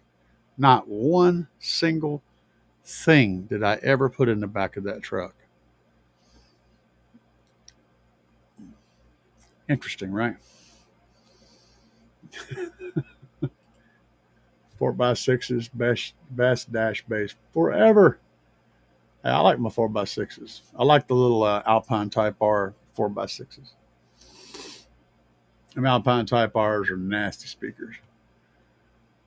Actually, I think that they changed quite a bit, though. The newer models look different. Now the Type S's look like the old Type R's. But yeah, I like them Type R's, man. They were tough as shit. Sounded great. Exactly. Uh, Spending the money on one thing, and then, like if you get a new car, you got your new system, your sedan, and the radio is a piece of shit, get a good radio. Get a radio that has everything that you want. Don't compromise. Get the best one you can that has everything that you want. And then later on, whenever you realize that the door speakers need to be replaced and you got a little money, get some door speakers. But you won't have to replace the head unit now. You know that's my best advice. Don't spread it out. Buy something that's going to help you right away, and you're not going to have to replace later on whenever you do inevitably upgrade stuff. I always add to my system bass first. Yep. Yeah, starting out with just a subwoofer and an amp is a good choice, but you also don't want to start out with like a sub amp combo, because you're not going to be able to use either one of those. Later, you're going to replace them both. So, I mean, if you're gonna start out, probably with a subwoofer and a good enclosure, a good enclosure, not a piece of shit that you buy at some department store, but legitimately a good enclosure, and a good subwoofer, and then put a shitty amp on it. If you need to. Spend the money on that first, though. Get the good sub, good enclosure, and then go cheap on the amp. because you're going to replace the amp anyway. And then next time you get a chance, maybe drop and get you a 5-channel. You can always use a 5-channel as a 4-channel later if you get a different amp. But you could use that 5-channel for a long, long time and power up the whole system. Piece by piece like that's always going to net you a better result. Sound treatment's big, yeah, Stu, absolutely. Sound treatment's huge. It doesn't. You don't see as much. So that's the thing. The thing that comes about sound treatment, and this is something that I recommend. It's a tricky process. It's a tricky thing to explain to a person. You get a return from it, yes, but you may not notice it. You may not notice it at all, depending on the circumstances. And it's quite an expensive thing to do. But when you're going to take the doors apart anyway to put in speakers, putting some degree of sound treatment around those speakers is going to give you a better product, whether the person realizes it's been improved or not. But if you don't notice the improvement, your brain doesn't register that as a good buy. So if you don't experience it without the sound treatment, then you don't see the difference. You see what I'm saying? It's a hard thing to push, and people see it doesn't. It's just a tricky product all the way around because it's not obvious. It's not. People buy with their eyes, and it's hard to sell a piece of mat stuck to the body panel inside their car as being something that's going to make their stereo sound better. Especially, they can't even see it once it's done. Did you even do it? Who knows? So it's a tricky product. But I agree it's 100% important when it's done properly. Mostly it's not usually done properly. Pretty much everybody does it wrong. But even done wrong, it's still better than nothing. So there's that. You can tune the deck to just highs and it sounds decent. Yeah. Yeah, you put an amplifier and a sub in the trunk, and then take the bass out of your mids and highs so that they can not have to play that bass frequency anymore, and you can get a lot more life out of those old drivers because they're not being forced to play bass frequencies. So you can crank them on up, and that will get you by for a while. W said my stock battery and alternator. Watching me add the 4th full bridge 3K is like, yeah, truth. and here's the thing: if your voltage drops below, if your voltage ever drops below like 12.5, you need more batteries and you need more alternator. Period. If your headlights dim when the bass hits, you absolutely need a lot more batteries and alternator. If you're not seeing either one of those things happen, then you're fine. But you're also not getting as much power out of your system as you think you are. You've just got a well-designed system that doesn't need a lot of power to be perceived as pretty loud. Power doesn't come from anything. Oh, yeah, that's true. So, yeah, if you're going to buy, and that's true, he said just kidding, but it's 100% true.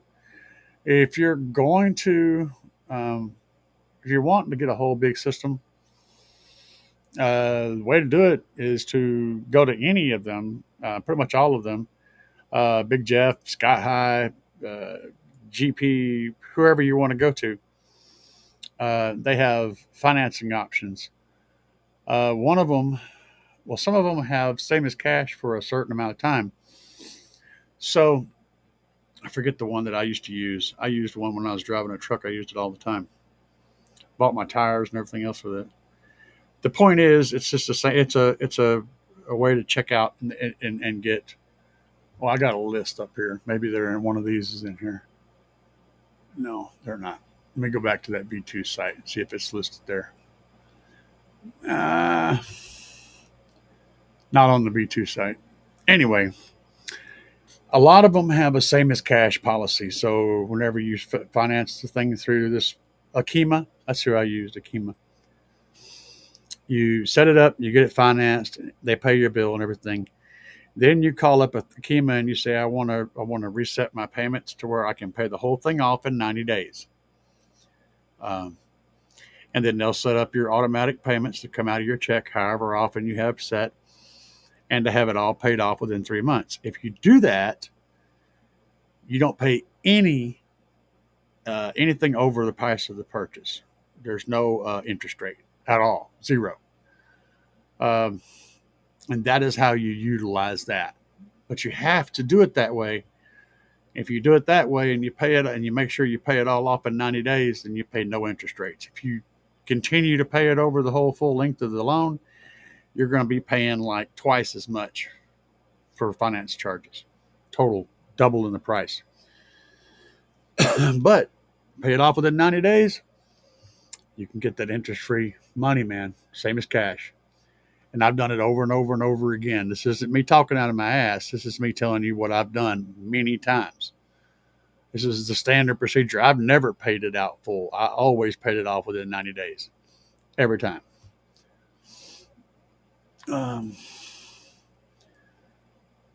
Born Joker says using the right amount of box for the speakers makes a huge difference. Yes, box is a huge, huge, huge part of the bass.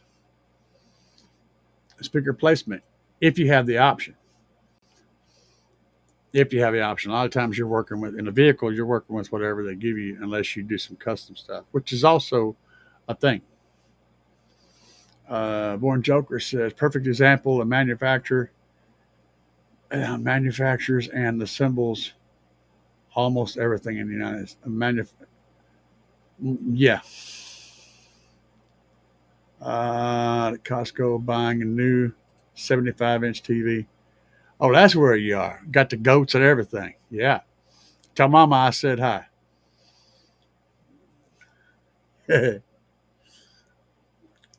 Yeah, he's going to hang it on the bedroom ceiling.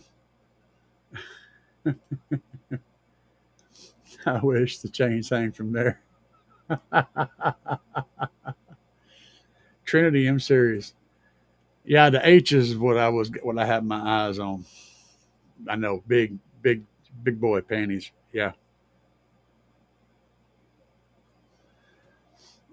Yes, sir. But they are nice. They're pricey. Joker, I did the same with my deck tuning. Yep. Had the Mazda MX-6 GT Turbo, 16 PSI chip in it. Sounds fun. I got to test drive a Toyota Celica GTR. It's me and my friend. So there's a little story to this, and I think you guys will get a kick out of it. The thing that just came out. This is one of the earlier vehicles with a really modern version of variable valve timing. Car was a 6-speed. So I'm in my Chevy truck. I hadn't very long ago purchased a brand new. This is in 2001, I think. And I had just, it was in I think it was in 2001. 2001. I had just purchased a brand spanking new, the only brand new car I ever bought. Chevy S10 extended cab. And me and my buddy were just out riding around, and we ran across this Toyota dealership, and I was like, oh, let's check out these cars, because we're car people, right? Well, we saw the GTR. Actually, we saw the GT first. And then I said, oh, look at this one. And it was like GTR. I forget what it was. Oh my God. So we're looking at it, and the salesman's out there, and he figures, we got money. So he's like all up in our business and shit. And he's like, yeah, we're checking this out. We're taking for a test drive. He's like, sure. So he gave us the keys, and he left and went back toward the building. So we got in the car and took off. We didn't know he was going inside to get a license plate and then come back and ride with us. We didn't, honest to God, we did not realize that he was doing that. So we took off in this car. And we took it around town. And there's this in Conway, Arkansas. There's this one little road, a little, they call it a 2 lane, but it's really not so much of a 2 lane, but it goes out to a cemetery. And it's about a half a mile long, maybe 3/4 of a mile long. And the very beginning of it's kind of bumpy, but then it flattens out real good. And a lot of guys go out there and drag race. So we went out there and we hit that. I come around the corner on that and I started grabbing gears. And my partner over here in the passenger seat, he's like me. He's a bit of a psychopath. So normally going fast doesn't really bother him. I say that because when I glanced at his face, it was white as a ghost. We were doing about 110, and I was still in fourth gear. And he looked like he was about ready to melt and just sort of run out the window. He was plastered. He was freaking the hell out. That car was amazing. I really, really wanted that car. I thought that one freaked me out, dude. It was fast as shit.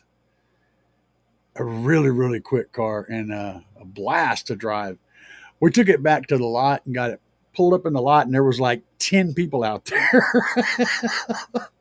I'm like, what? You know, and the dudes are like, what'd you think? And they're all like, and I'm like, why is everybody in this business standing in the parking lot by my truck? That's when we found out about that. We didn't buy the car, no, but we took it on one hell of a test drive, and I'll never forget it, and I'll never regret it. That was a great day, man. Oh my God, that car was quick, son. And it shifted. It hit. So guys, it hit the sweet spots, right?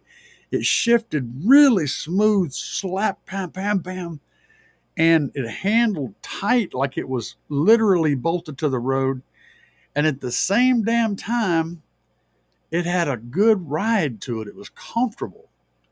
It checked every box. And I was just, I was really impressed with that car. I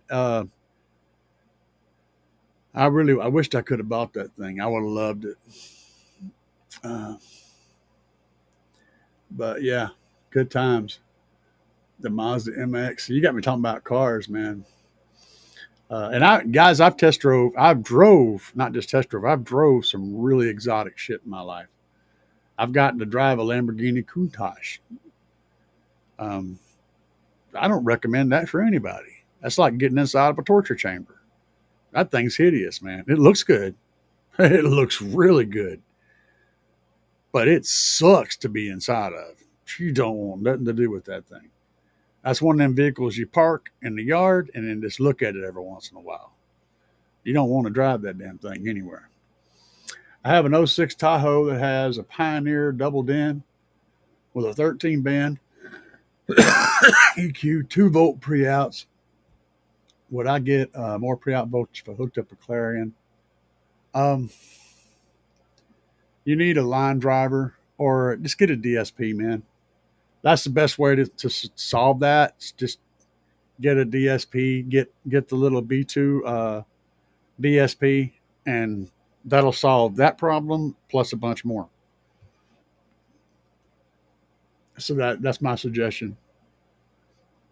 Because your DSP is going to take you up to 4 volts, and then you'll have plenty of power for whatever you're wanting to do. Plus, it gives you like all the controls. It's going to solve a whole bunch of problems, and for like $100, man. Go over to Big Jeff Audio and look up the B2 DSP. Pick a silver one or the black one. Use discount code CAE.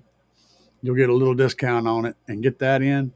Install that, and it's going to solve so many problems. Born Joker. I've always loved sound systems before I had a car. Yes. I had some decent Pioneer speakers in my bedroom. Yes. When I got my first car, I didn't have any money, so of course I used those in the car. Yes. 100%, my friend. Everybody here has done it. We've all done it. All of us have done it. You know, it's you think the thing that you did was weird. Trust me, that was a right to manhood in the car audio world. We've all done that, and it works pretty good as long as you're not trying to get a ton of bass out of it. But you will get some decent sound. I'll tell you what does sound pretty good if you're on a oh my god budget. Getting an old home theater subwoofer from like Goodwill. You know, you can find that shit on the Goodwill shelf. Getting one of them computer speaker subwoofers or one of them home theater subwoofers, put it in there, put it on like 100 watts. You know, on some little crappy 4-channel, 1 channel of it or something. You'd be amazed how much bass you get out of that, and it sounds good. It's a really, really, really inexpensive solution for bass, and I've done it. I've been there. I have been in that oh shit department. I didn't know anything about ohms at the time, but yeah, it don't matter as long as the amp don't turn off. Dom load's fine. That's how that worked, man. If the amp says okay, I can do that, then it's good to go, man. The outboard EQ is outdated piece now. Yep, it is. Yeah, 2 volt is pretty low. You're going to probably pick up quite a bit of noise. I've actually got a line driver up there in my closet. I forget who makes it, but it's got like a 9 volt output. It raises the voltage, and that works fine. But you can pick up that DSP for $110. It's going to do that plus a whole lot more.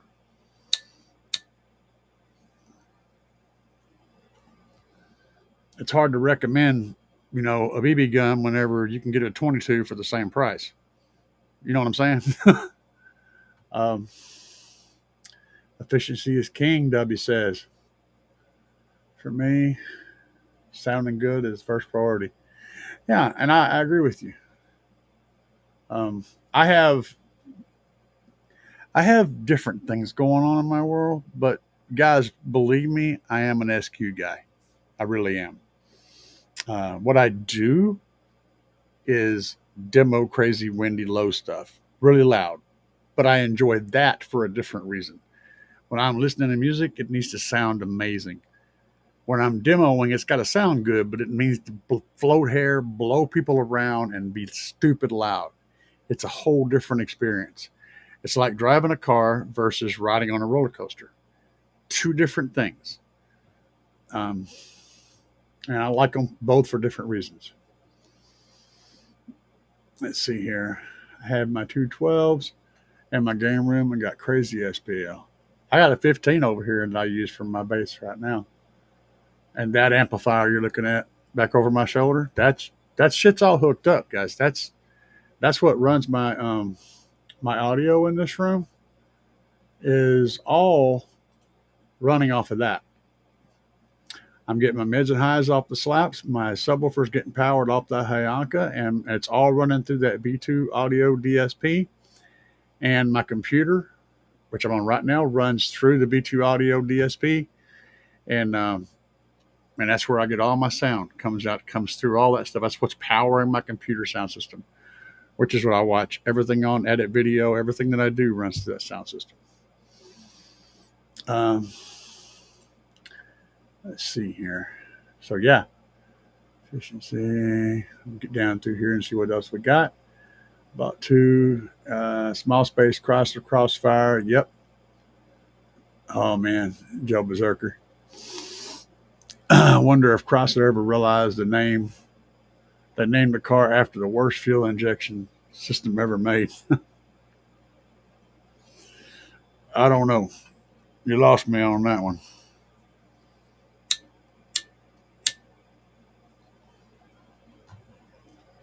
I'm trying to think about it. Crossfire, maybe? I'm just guessing. I can't. You lost me. I ain't up to speed on that one. I had a 19 Sorry, Stu. The Crossfire is the only thing I can think of. I'm not even sure if that's right or not, but um, Hostile Harris said, I still like that name. I had an 88 single cab Silverado with 412s in it. Yeah, that would be one of them where you're eating the steering wheel all the time, going down the road like this. Yeah, that'd be a rough one. I've seen them though.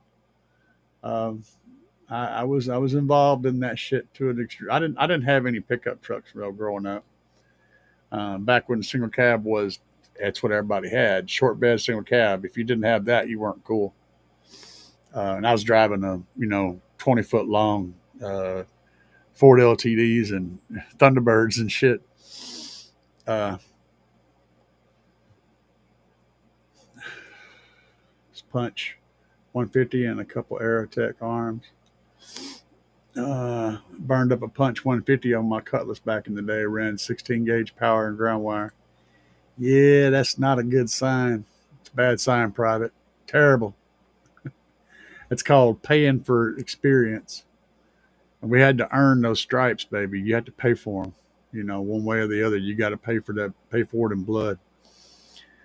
A Born Jerker said a lot of times I'd buy 4 channels so that I could use for my lights, for my highs when I upgraded. Yeah, sure. Um, Absolutely.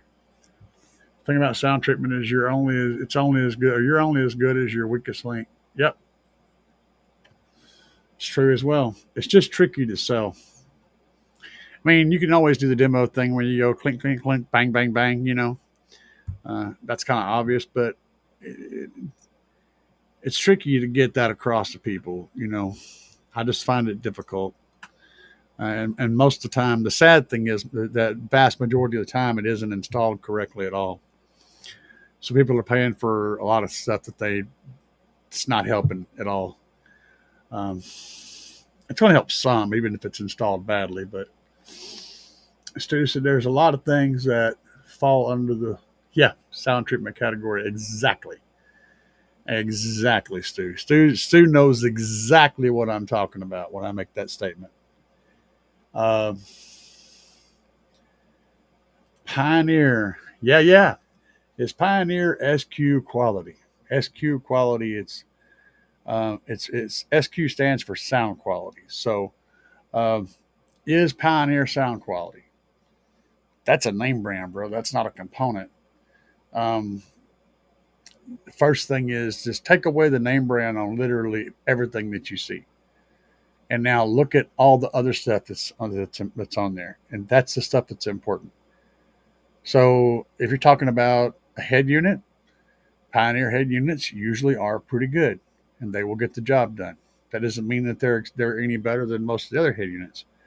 I say find one that you like the look of and how the menu functions, where the buttons are and how it feels to you, and what the stuff that it does. Find that has all those features, and don't worry about what name brand it is. In fact, some of the best head units out there on the market right now, in my opinion, are made by Bose. No shit.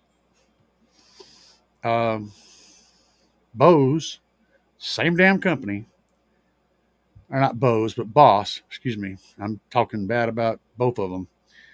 Boss, the ones that make the cheap little amps and all that crap, the one everybody hates on, they make wicked good head units, and they got some of the best deals on head units out there for your money and what you get.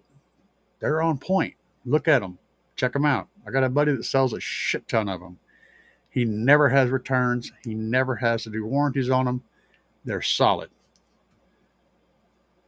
When it comes to amps, it's all over the place, man. And Pioneer really doesn't make any good amplifiers anymore. They're pretty much out of that game. They're just about not a company, in my opinion, anymore. They're barely even a company. But yeah, Warren Joker said I used to use tennis balls. Yeah, there you go. Stu squaring you away. Yeah, they're not what they used to be. And yeah, Like I said, not a bad head unit. That's about the only thing I would push from them is a head unit. They do make amplifiers. You know, of all those brands like Pioneer and Kenwood and well, Alpine, all them, Kenwood actually makes a amplifier that's I believe it's a 2 ohm amplifier, and I want to say it was like 1,000 watts at 2 ohms or something like that. It's actually a really good amplifier. Um, I'm not sure about those measurements, but I'm pretty sure it was a 2 ohm minimum rating. It's a really good amplifier, but they're like I said, you can't go by brand names. You have to look at the equipment, pick the things that are doing the job. You know, turn all the boxes on the count on the shelves around where you read the back and you shop that way. That's the way you have to learn to shop because there's no name brand that can put you 100% in the right place.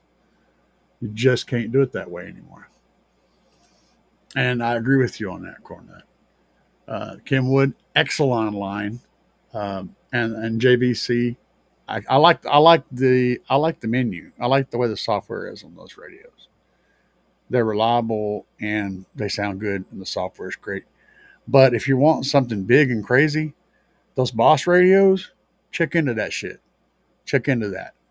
They're quality, man, and you can do some really cool shit with them. Stu's Custom Shop. Been doing very well with JVC car player. Yep. Honestly, Kenwood JVC is kind of covering most of the market, and Sony is kind of coming in there and covering a little chunk of it when it comes to head units. But Boss is really incredible. Stu's Custom Shop. Everyone seems to love the time alignment. Yep. Yep. Exactly. I like the software. Like I said, the software is what makes those radios cool. I like the fact that you can change the background. You can make it whatever background you want. Like you can upload a picture to it and make your background the same. That kind of stuff. They have a lot of neat features in those radios. What do y'all consider a good SQ sub? Looking to replace your Kicker Comp R? Oh, shit, I could recommend the Kicker Comp R, but honestly, it's going to be what kind of situation you're in. You know, it's not quite as simple as that. A good efficient subwoofer that's very lightweight. Um, I find that one that has a fairly high FS tends to be a lighter weight cone, and putting that in a sealed enclosure would give you a very smooth, responsive subwoofer for a purely SQ subwoofer. But it depends on everything, like how much airspace you have, how big is your baffle area, what are you free air, sealed, ported, what are you doing? There's so many different things there, and just throwing a name out there is not going to be really doing that justice. You would need to know a lot more information about what you're doing in the build than just the fact that you want an SQ sub. So somebody will answer that question, but that doesn't mean that it's going to be the answer you're looking for. All right. So just letting you know, the answer to this question is not that obvious.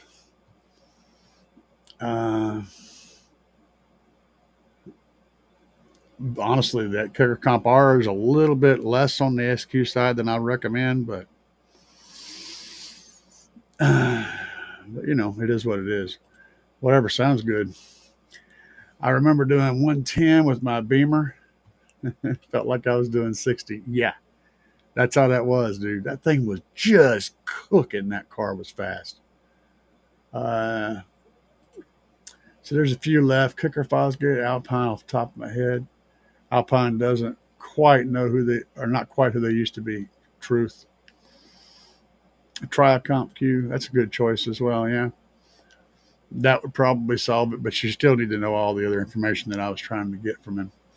I think the issue is that they still There used to be a lot of the JL before Garmin bought them. Gotten pretty stale over the day. They haven't. They're not changing with the market, man. They went to this retail. So like the big sub part in car audio just kind of died way down for a long time. And these were the companies, Kicker, JL, Alpine, Pioneer, Kenwood. These all were the companies, MTX and all them. They were all the companies that were supporting that. And as the interest dropped, they dropped and they changed. They morphed into something that was more economically making them money when the interest in the big systems waned down to a small stir. They dropped down to support that market that was reduced. Well, as that interest has came back, as the big subwoofer and big build interest has came back, they're not coming back. They're staying at that weird iPhone, Android tablet kind of market where they're not doing the big new thing. They're staying with this old stale thing. And the problem is it's going to kill them. It's killing them. A lot of these companies trying to sell equipment, the fact that they didn't go to an online presence immediately, and that they're not following the market as it shifts, they're stuck in their stale ways. Those two things are just killing these companies. They were great companies at once. Now they're just shells of their former selves. The only one out there that's really on the pulse of the car audio community is Kicker. That's it. Of all those old brands, the only one that's still trying to stay relevant and putting the effort into staying relevant and being a leader, or at least keeping up with the community as it's changing, is Kicker. That's it. There's nobody else in their bracket. They don't have any competitors. Plain and simple. I think the issue is they still used to be a lot like, I got 2.8, 2 in, 8 out, like 10 companies make them. PRV, yeah, okay. DSP, definitely one of my options. CompQ, yep, okay.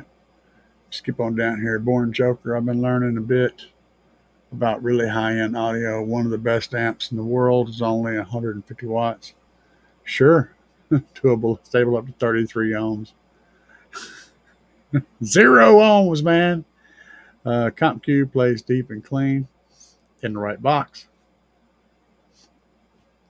I've had CompQs. I had 2 of the, I think they were the CompQs. They were the square ones, though. And they were in a Kicker box. Kicker's one of their custom boxes, one of their design boxes for that sub. Sounded good.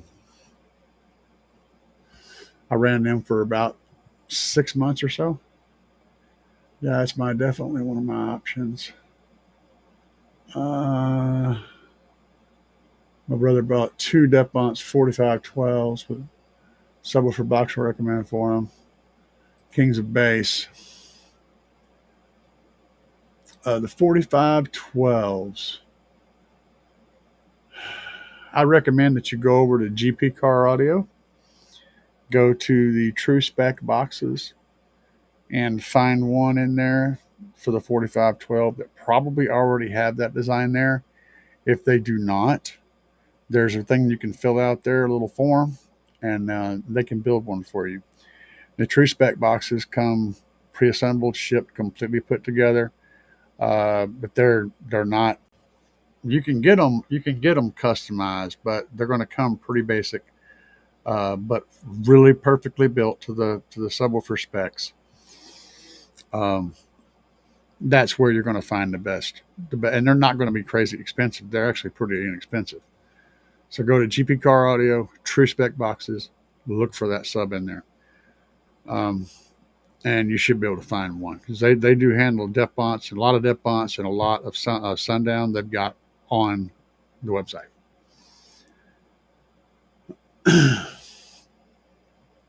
Crossfire fuel injection. I was right. I was right. It was a Crossfire. I got. How did I even get that, dude?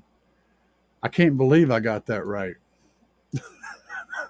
I was sitting there thinking, what car had a name that was purely by luck, dude? That was 100% by luck. Oh man,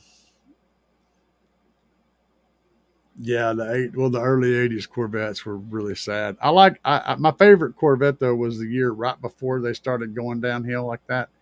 Well, they were actually not that good. They didn't run that good. The late '70s Corvettes, they had weak motors in them, but I loved the way that body style looked. It was my favorite body style of all of them. Anyway, only Chrysler sports car with a Chrysler badge. Everything else was Benz.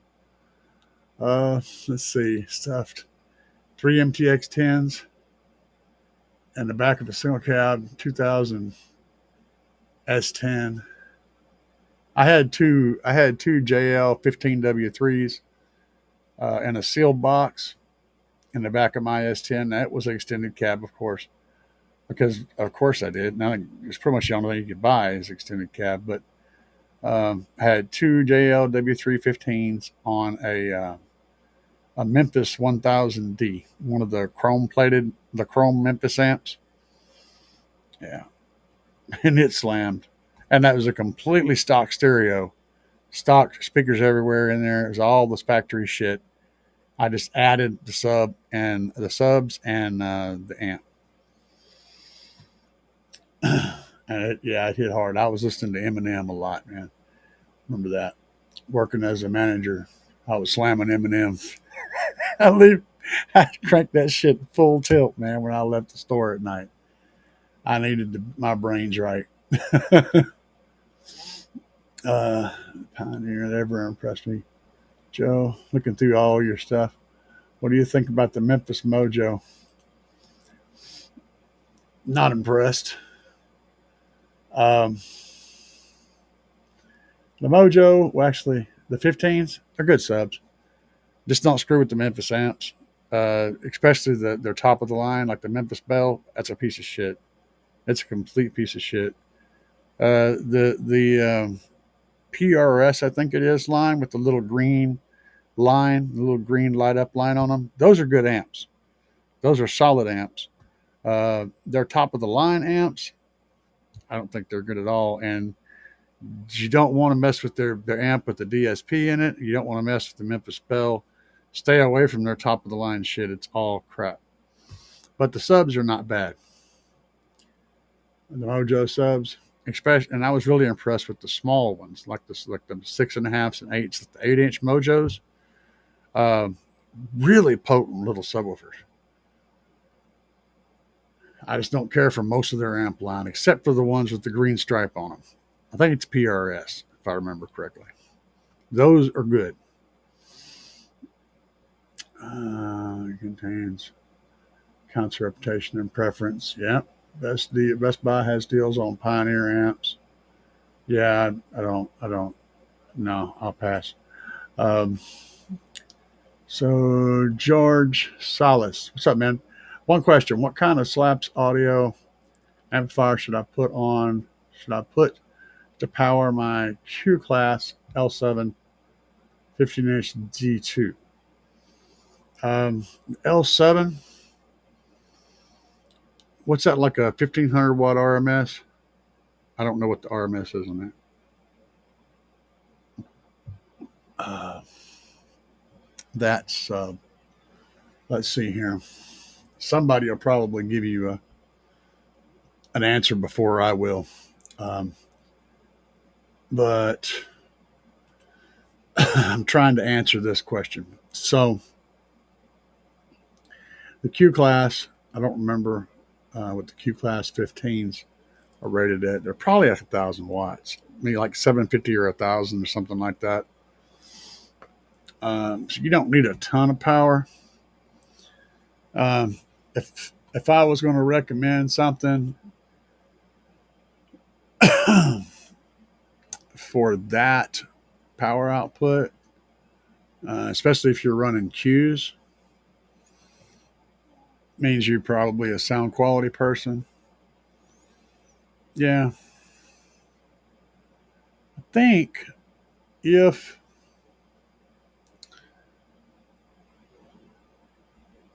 yeah, I don't know if I'd go that route. I'm pondering the meaning of life over here.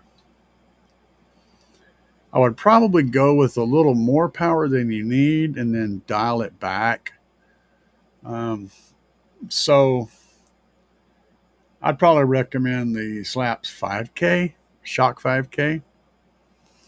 Um, and then, depending on what ohm load you're running, uh, because that gives you the power to run. I don't know what your ohm load is, how you're wired, but you could run that at 4 ohms or 2 ohms, and you're still going to get tons of power out of it. And you could dial it back, and having it working in that range is going to make it very efficient. And you're not going to have to crank the gain out to peg it out. You're going to be able to dial it way in. You're going to get an overall cleaner experience. So that's what I would go with, like the Shock 5K, and then turn it down or run it at a higher ohm load, depending on what you're actually doing right now. That'd be a good call. I know it makes a lot of power, even when it's up around 4 ohms. It's still going to make, even at 4 ohms, it's still going to make close to half its power. So you're still going to be putting out 2,500 watts at 4 ohms. So you're going to have way more power than you need, and you can turn that sucker down and get good, clean stuff going on. Joe Berserker, let's see here, how much more power?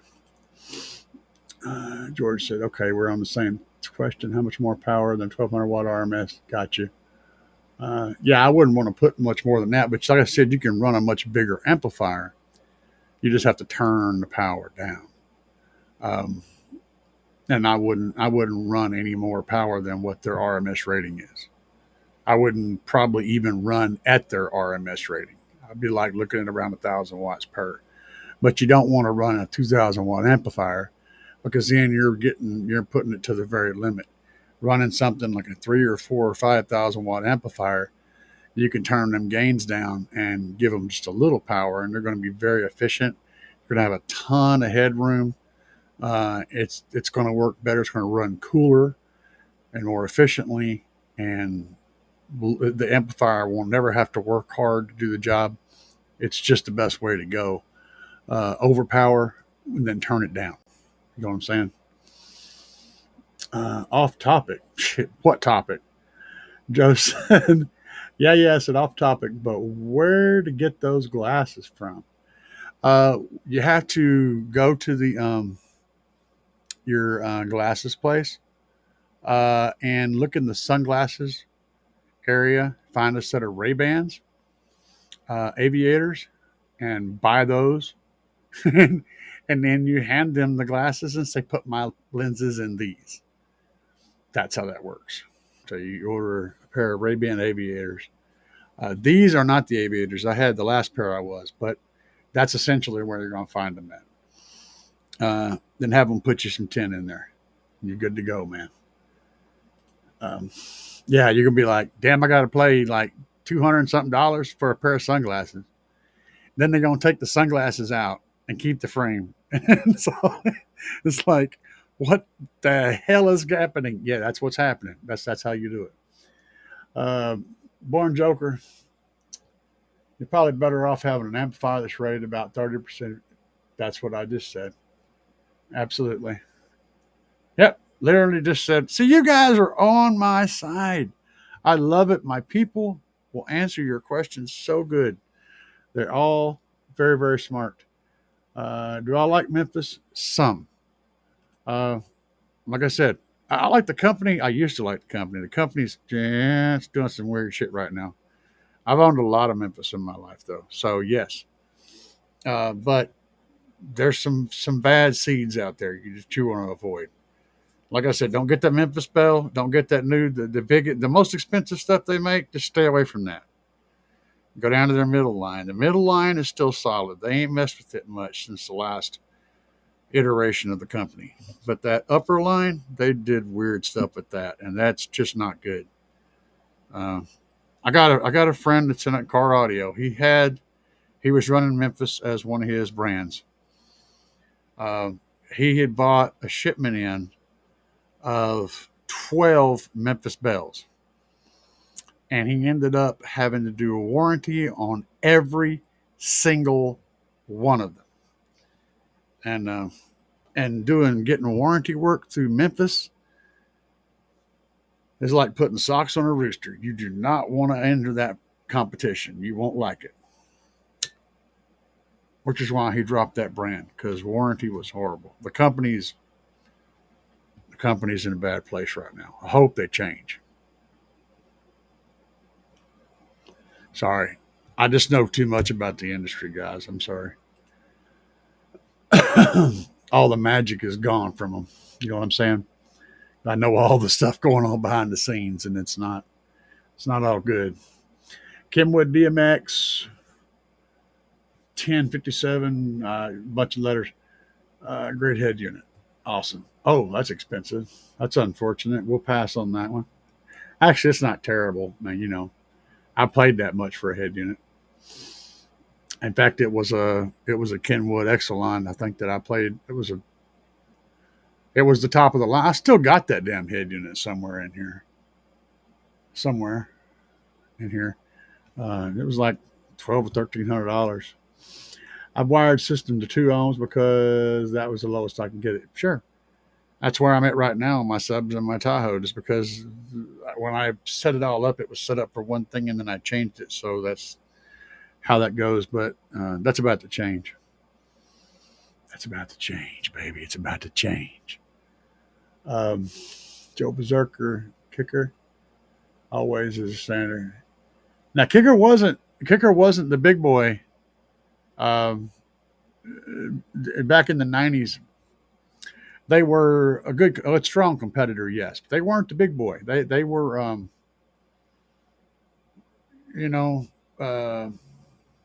Rockford Fosgate was the big boy in loud stuff, and JL was the big boy in sound quality stuff. And then Pioneer and Kenwood they played second fiddle in the subwoofer amplifier market to all these other guys. Kicker was kind of alongside them.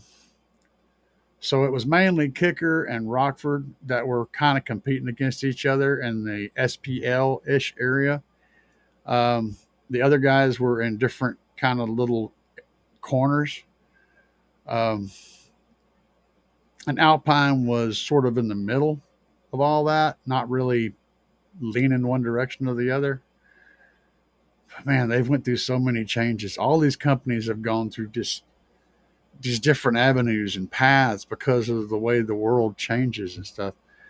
But Kicker's actually trying to maintain. They're doing a real good job. Their presence is outstanding. That company is really, really outstanding. Right now, they're the only real surviving brand from that era that still commands a huge chunk of the market. So my hat's off to them. 100%.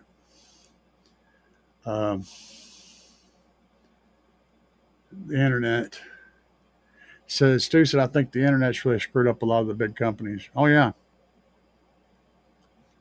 Yep. Absolutely, man. It is just, dude, it's just change. You know, you could say that. You could say that about so many different eras in our time. You know, what about when the Sears and Roebuck catalog came out? You know, before that happened, if you wanted to buy stuff, you had to go to the dollar store. You had to go to the local person around your little town. You couldn't order something from somewhere else. It didn't exist. Nothing existed outside of your town. And the Sears and Roebuck catalog started coming out. Well, hell, now you had the ability to order anything from anywhere in the world, right? That was the beginning of that. It just kept going. And then, you know, some people saw that train and jumped on. Other people said, nah, I don't need to worry about that, and just kept doing the thing the way they were doing it. And that, you know, cause and effect. You know, you make decisions and you freaking reap what you sow, you know. And every company had to play that game and had to decide whether they were going to make that change. And the internet's just the most recent variant of that. Um, Everyone will, you can blame it, but it's just change. Change happens, man. And what we see is change happens in the middle of our life. Like what you experience in the first 20 years of your life, that's the real world. And no matter how you are, whatever happened in the first 20 years of your life, that's how it should stay, right? And so for us, anything that happened, I was born in 1970. Anything that happened after 1990 is stupid, because I'm everything that I'm used to, what I was born into, is stopped at like 1990. Everything else is stupid. It's all wrong. It's broken. It shouldn't. But then the people that are born right now will see it a different way, and that's just how it's been over and over again. It's like stairs, man. Generations. Change happens. Steve Irby, damn right. Joe said only year they didn't have a vet. Yeah, Steve Joe's still talking about the Corvette. I always wanted a Corvette when I was a kid. My dad actually told me if I graduated, he'd buy me a Corvette. No shit. I did not graduate. But I later got his GED, but apparently that didn't count.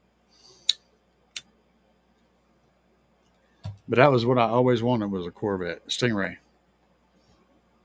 Yeah. One of my favorite movies as a kid was Corvette Summer. If you haven't seen that shit, look it up.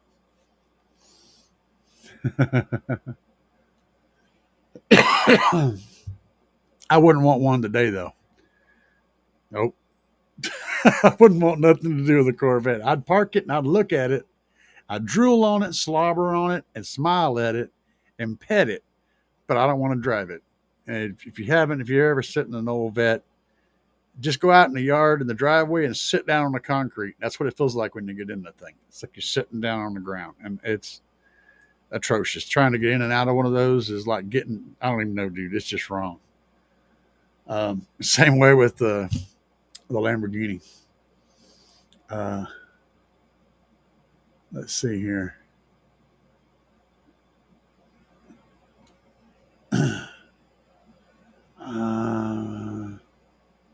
I'm not upset that you said you said I got it because I'm a huge Memphis Audio fan, though. Oh, man, sorry. Hate to hear that, brother. Yeah, like I said, the subs are good. I just don't like the way they went with the bell line and all that. The newest high level stuff. It's troubling, man. I guys, I'm speaking from experience, all right?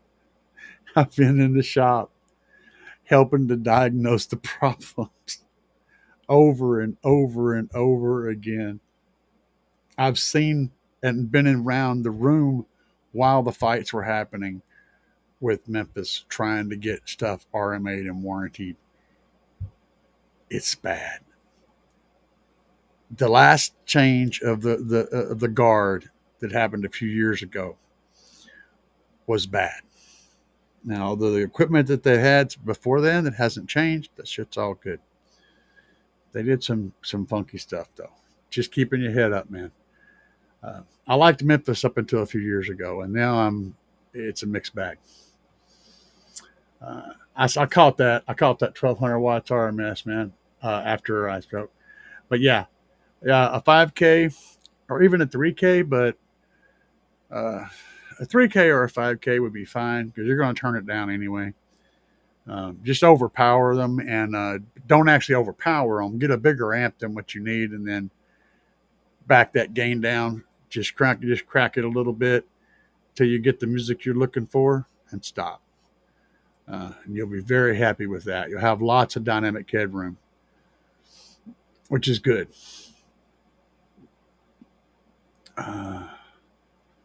Okay, awesome. Thank you very much. You're welcome, sir. Also, would you like to ask about down Uncle B?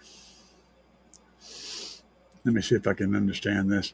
Also, would you like to ask about downforce sound, scar, and sundown?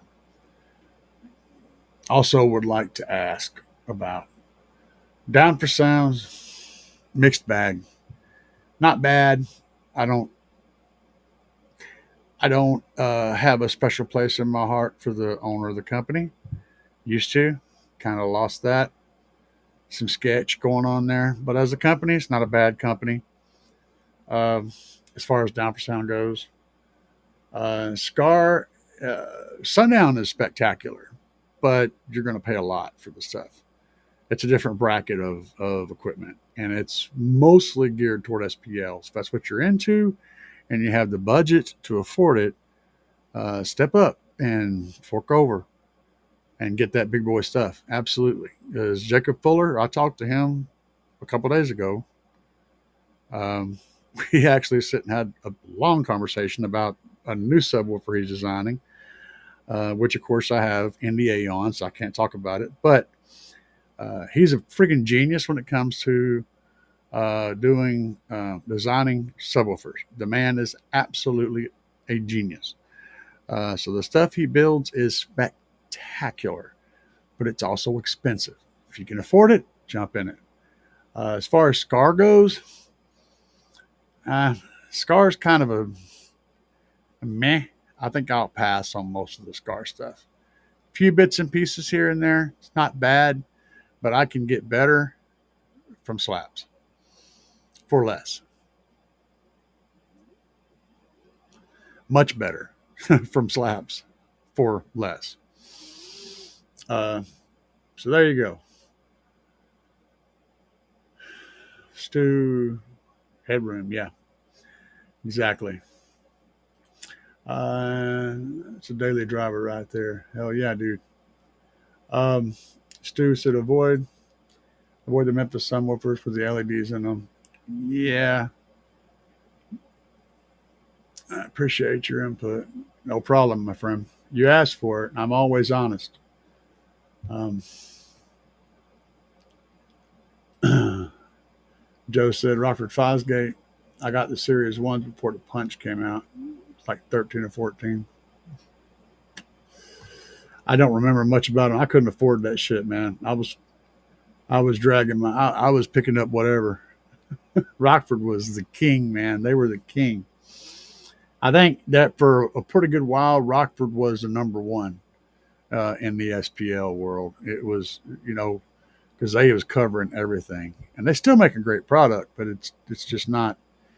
It's in a weird place. It isn't really SPL anymore, not on the level that we're on, and it's not really SQ either. It's in a weird spot where it doesn't really have a home. Um, they don't know what they're doing anymore. I remember when it took 6 to 8 weeks for things to get there and arrive. Oh, sure, sure. We've gotten really good at moving products around. You can order something today from China and you might get it in 3 days. You might get it in 2 days. It's freaking bonkers how fast shit can move across the country now or across the world.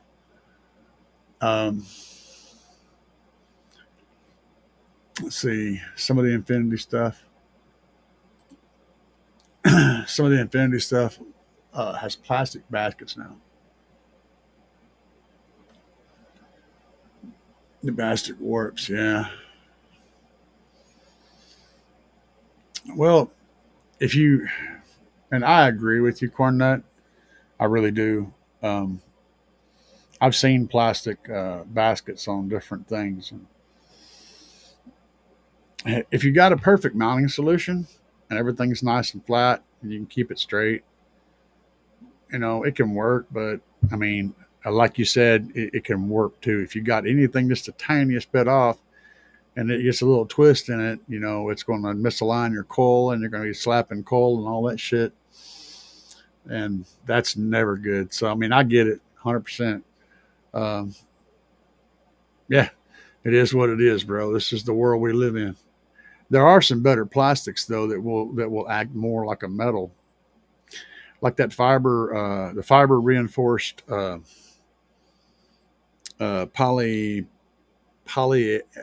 vinyl. Fiber reinforced polyvinyl ethylene is incredibly rigid. Like, it's really tough, but I guarantee you they're not making speaker frames out of it. If you guys can remember back when you were real little, they had these big old plastic dump trucks that were like yellow and orange, and you could get on top of this thing and ride on it. It was a just absolutely indestructible dump truck. That was that material. Um, that was that material. That was the earliest time I remember ever seeing it.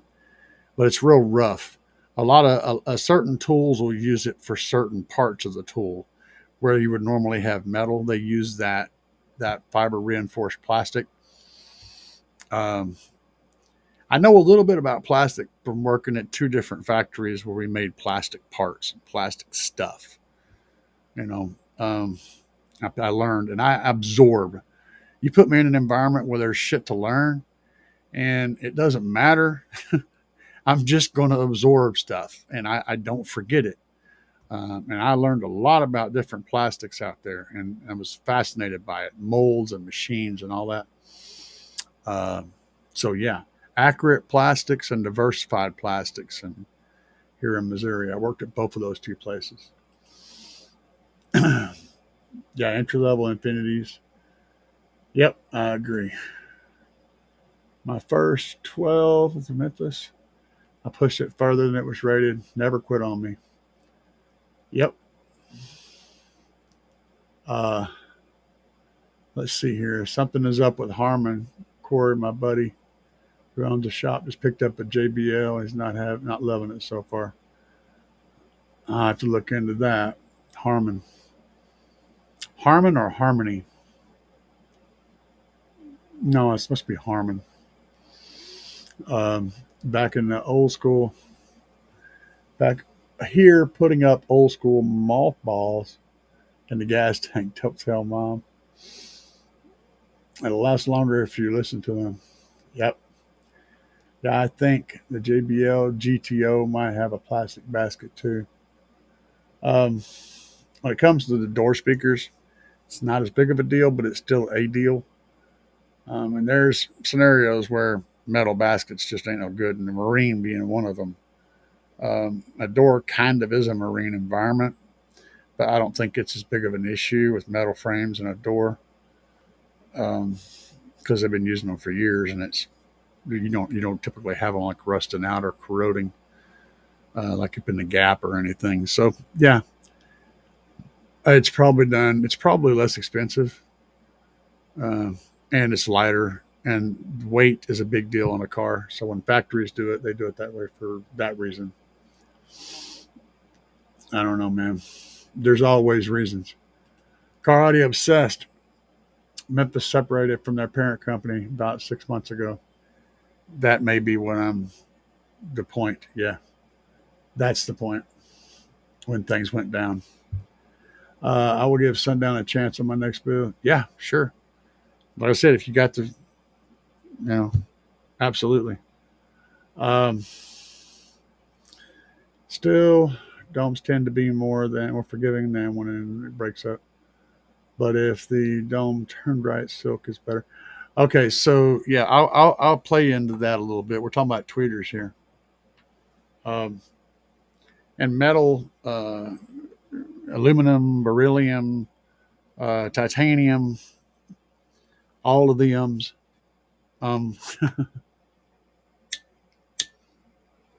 all of the metals are. Here's the advantage of a metal dome or a metal tweeter. They're more accurate, up to 20,000 hertz, really.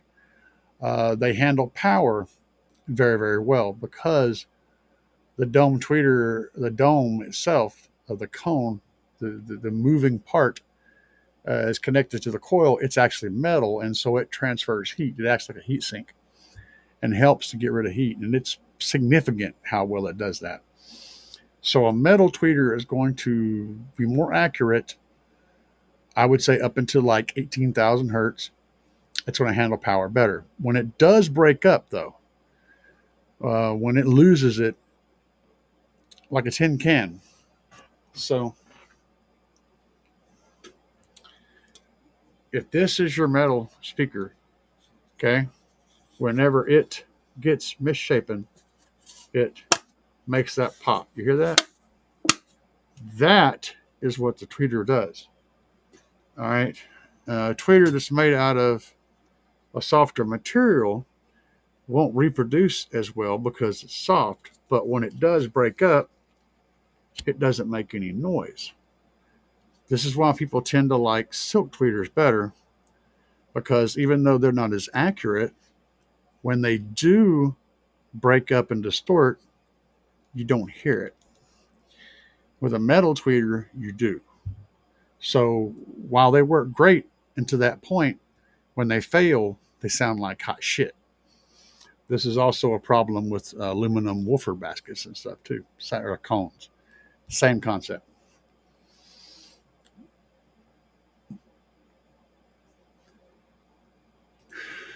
CT sounds or incriminator?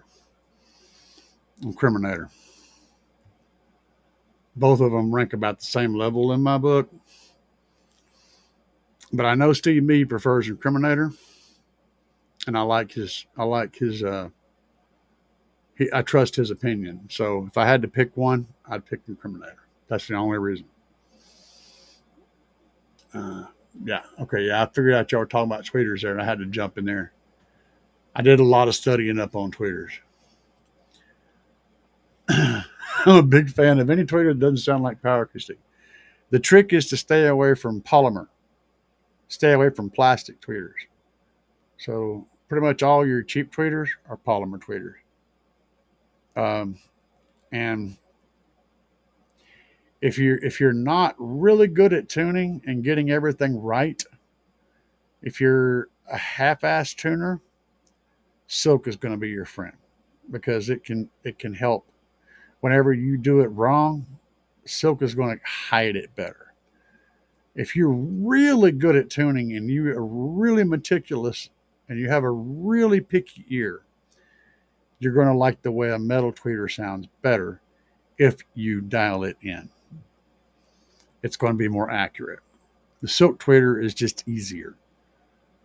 Most people run silk because of that reason. If you like power and you like loud and you can tune, you can get more out of a metal tweeter. And it won't blow as easy.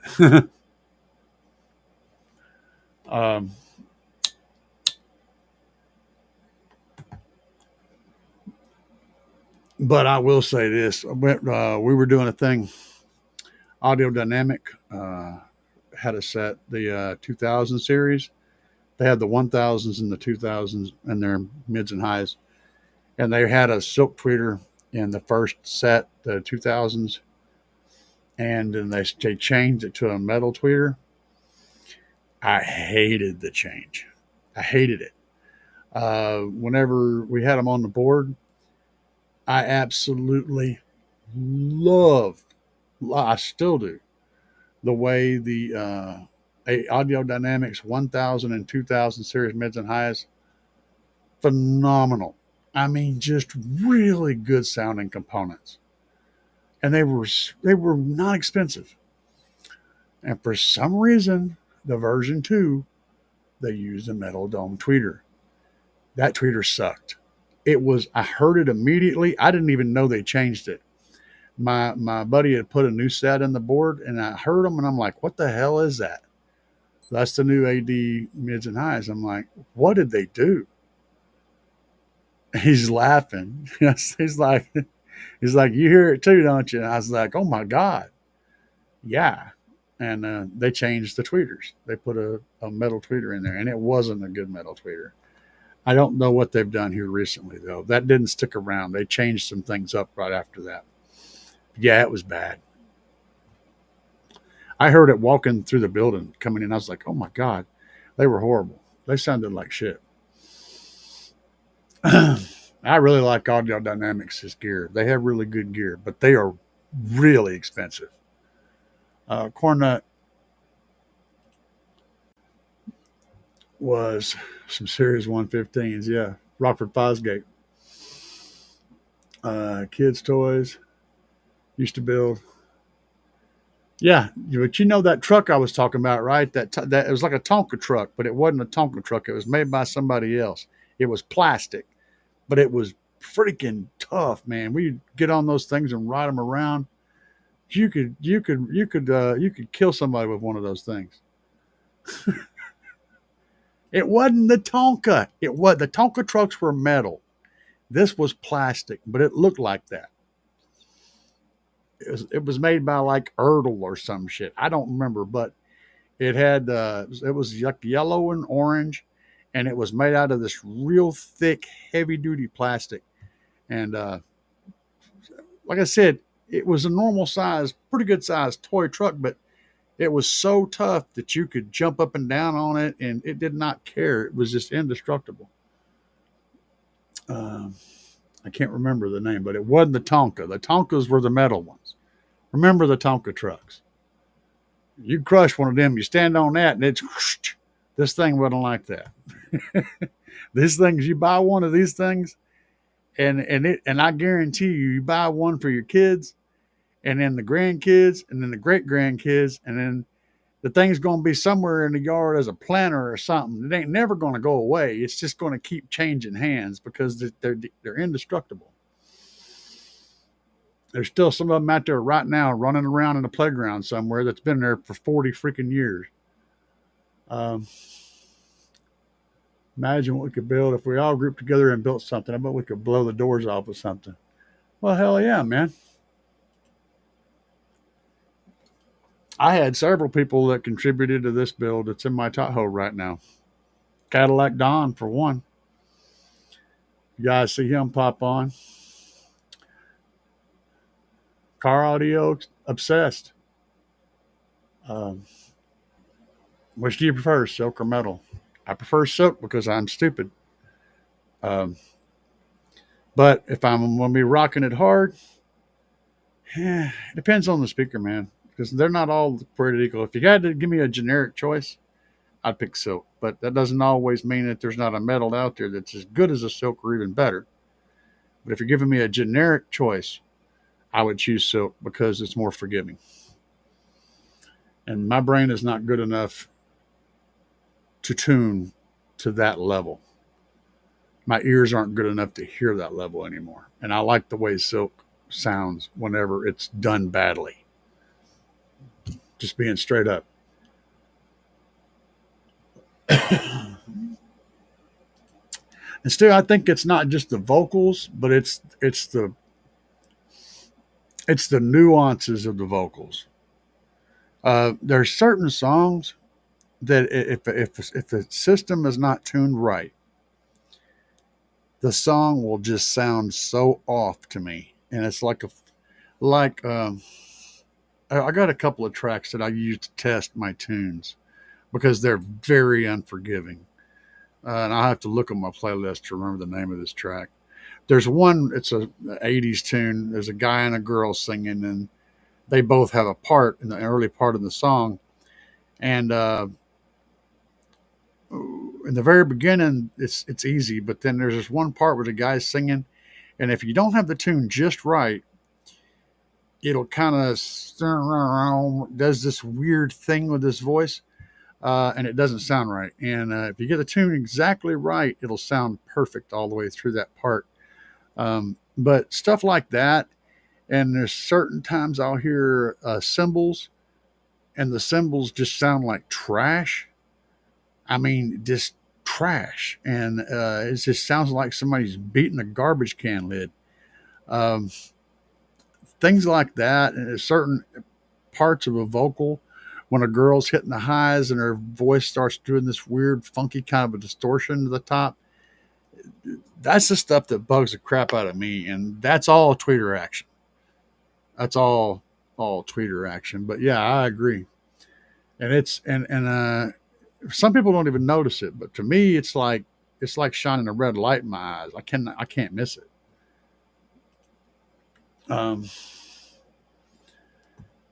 Appreciate it, man.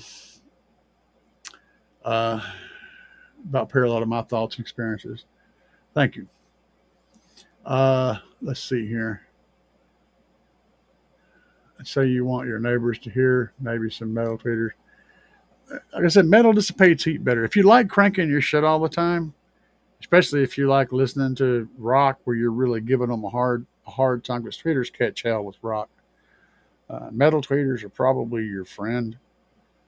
I mean, honestly, as long as they're good quality ones and not some piece of crap ones, because there's a big difference in the two.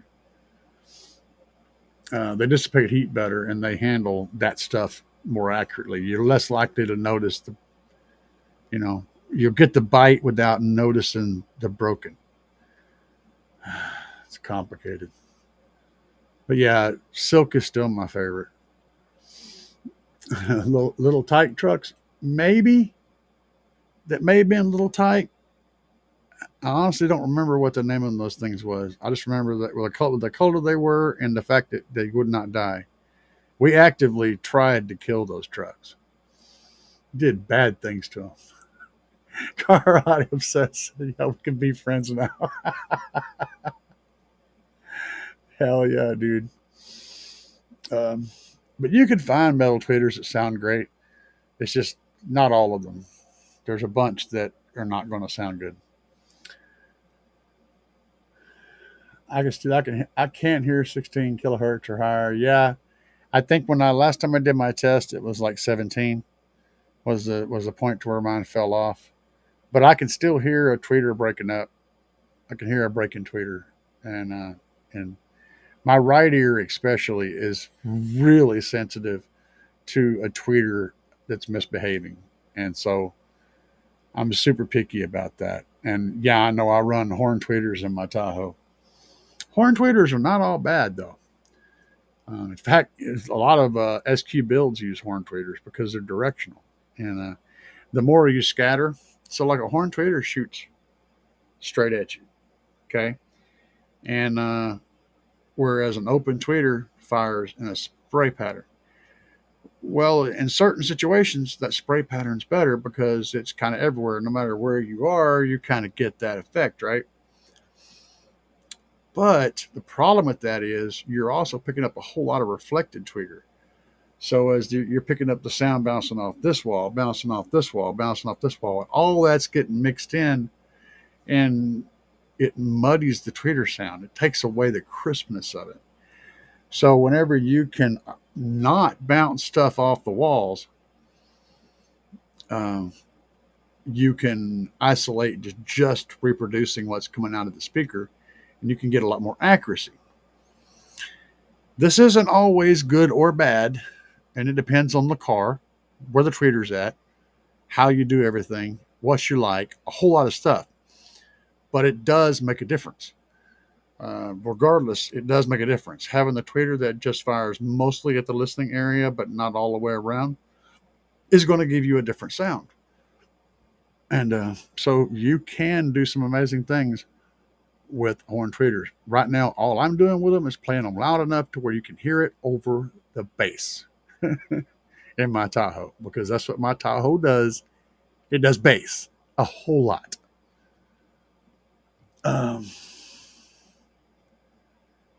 Let's see, Fisher Price.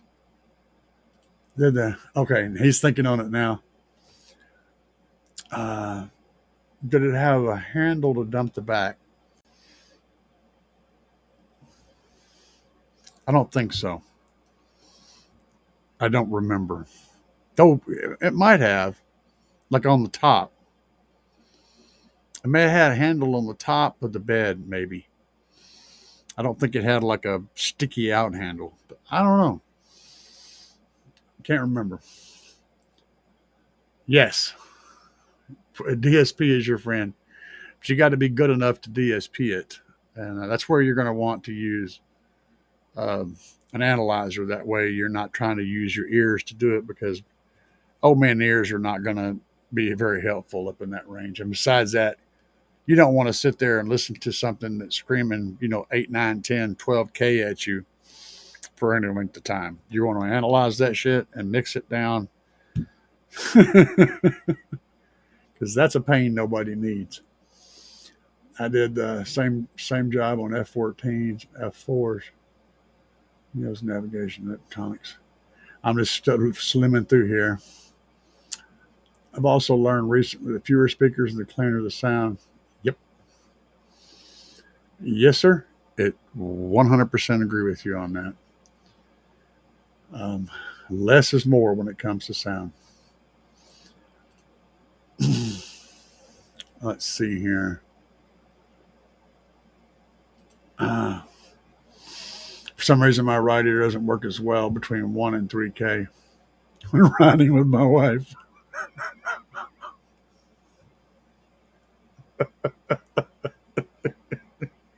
You've got that W filter turned on, man. That's what it is. You know, if she punches you in the side of the head, it resets that, so you don't have to worry about that anymore. It automatically shuts that filter off.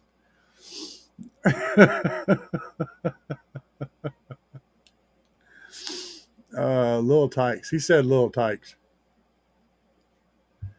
I'm gonna have to look it up later. The one I played with, they had handles for dumping in the front and the back. I can't remember, man. I just remember that tough ass damn truck.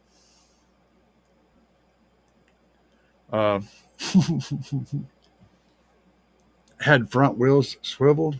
I don't think so. And the one I'm thinking about didn't have front swiveling wheels. They were all rollers. It had two metal rods that ran. It had a metal rod for the front wheels and a metal rod for the back wheels.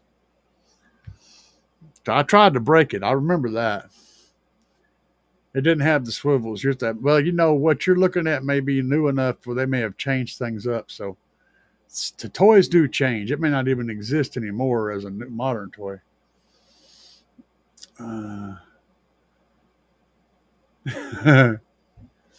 Let's see here. W says, I'm planning to put a DSP in my build soon. I heard I'll get a better quality fire from Smart 3K. Yeah. Yes, sir. You will definitely have better ignition on your Smart 3K with a good DSP. You guys, as always, have been a blast.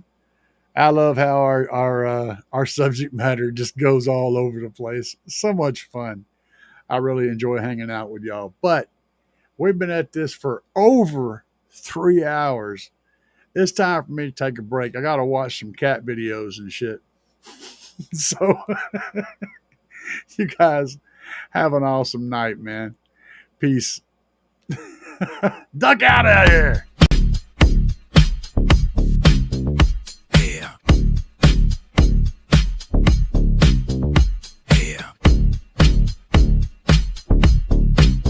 Don't forget to be nice to your neighbors.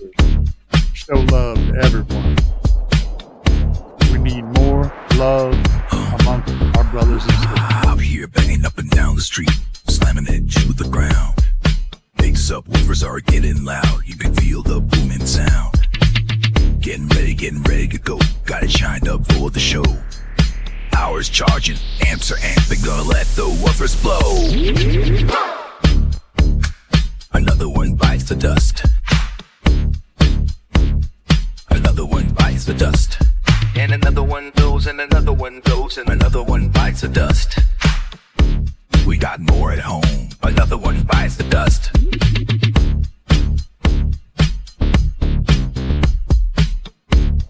I love that bass line, guys. Wires are glowing and the amps smoking. Subs are cherry red. Let me keep jamming, gotta keep the bass slamming. Gonna go hard till they're dead. Full power, gotta let it go. 20 hertz in the floating air. Sparks are flying, voice cords are frying, and the smoke is in the air. Another one bites the dust. Another one bites the dust.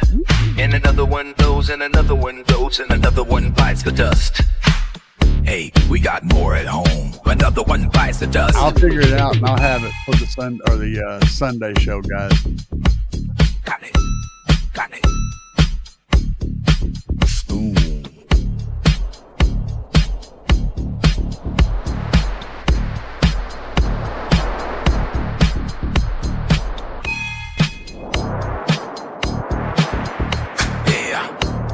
Hey, y'all know what? One more time before we leave.